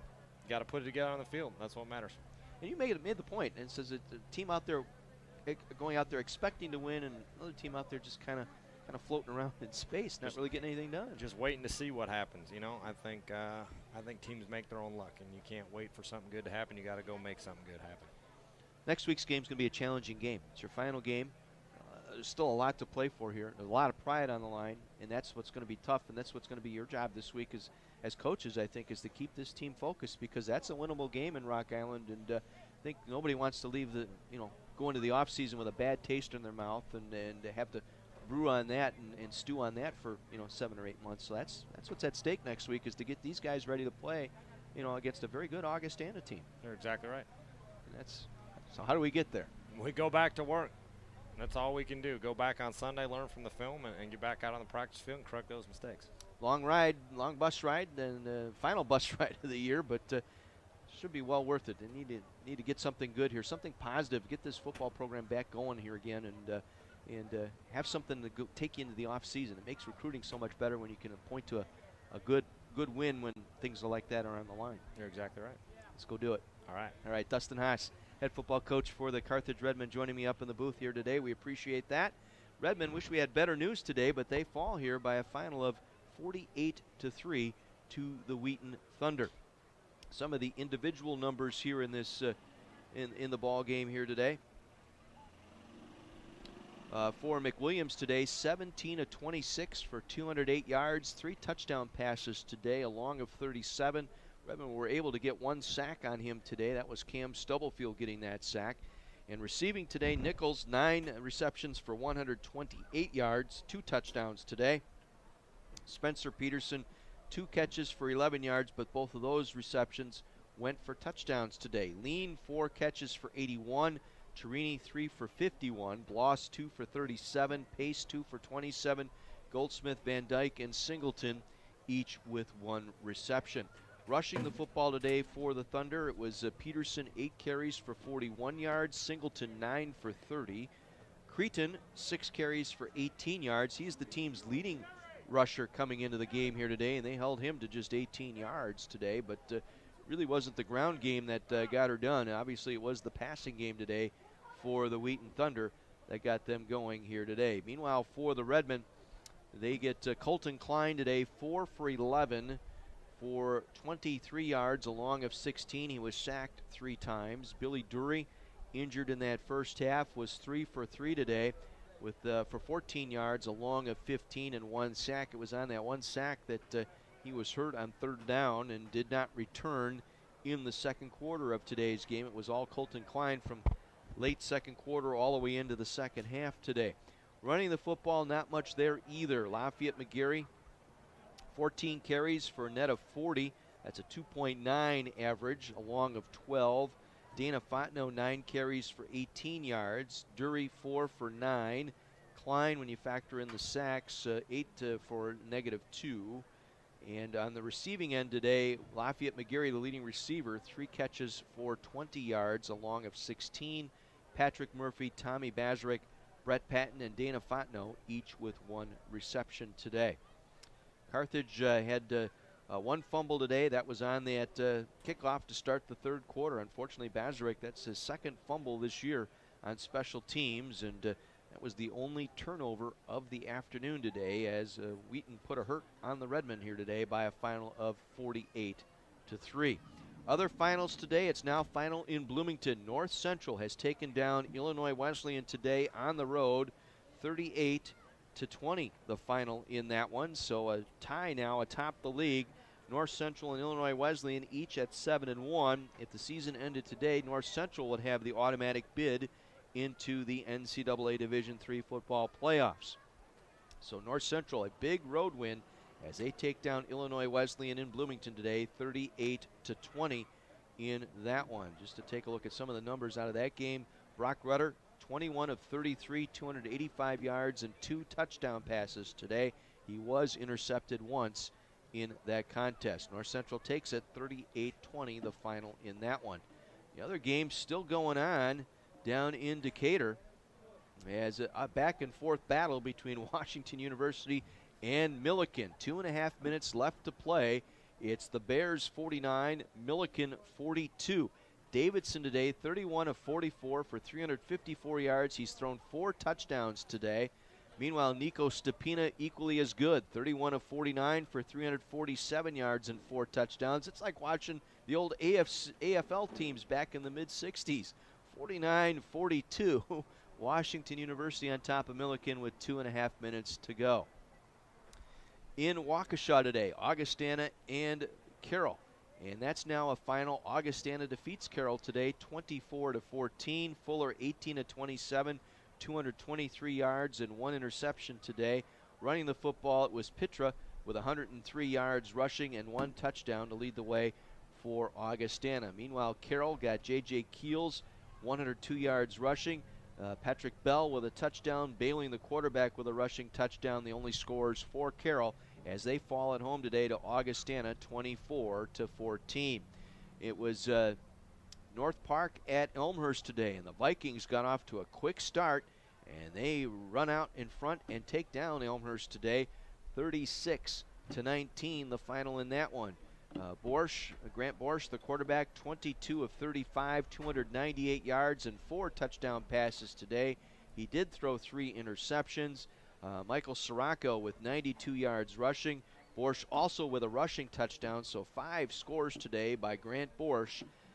The lead North Park to that victory, 36-19 over the Elmhurst Blue Jays. So your new standings as of right now, Wesleyan at 7-1, North Central at 7-1, atop the league. The winner of that Wash U Millikin game, still going on, would get to 6-2 in the league. The other team would fall to 5-3.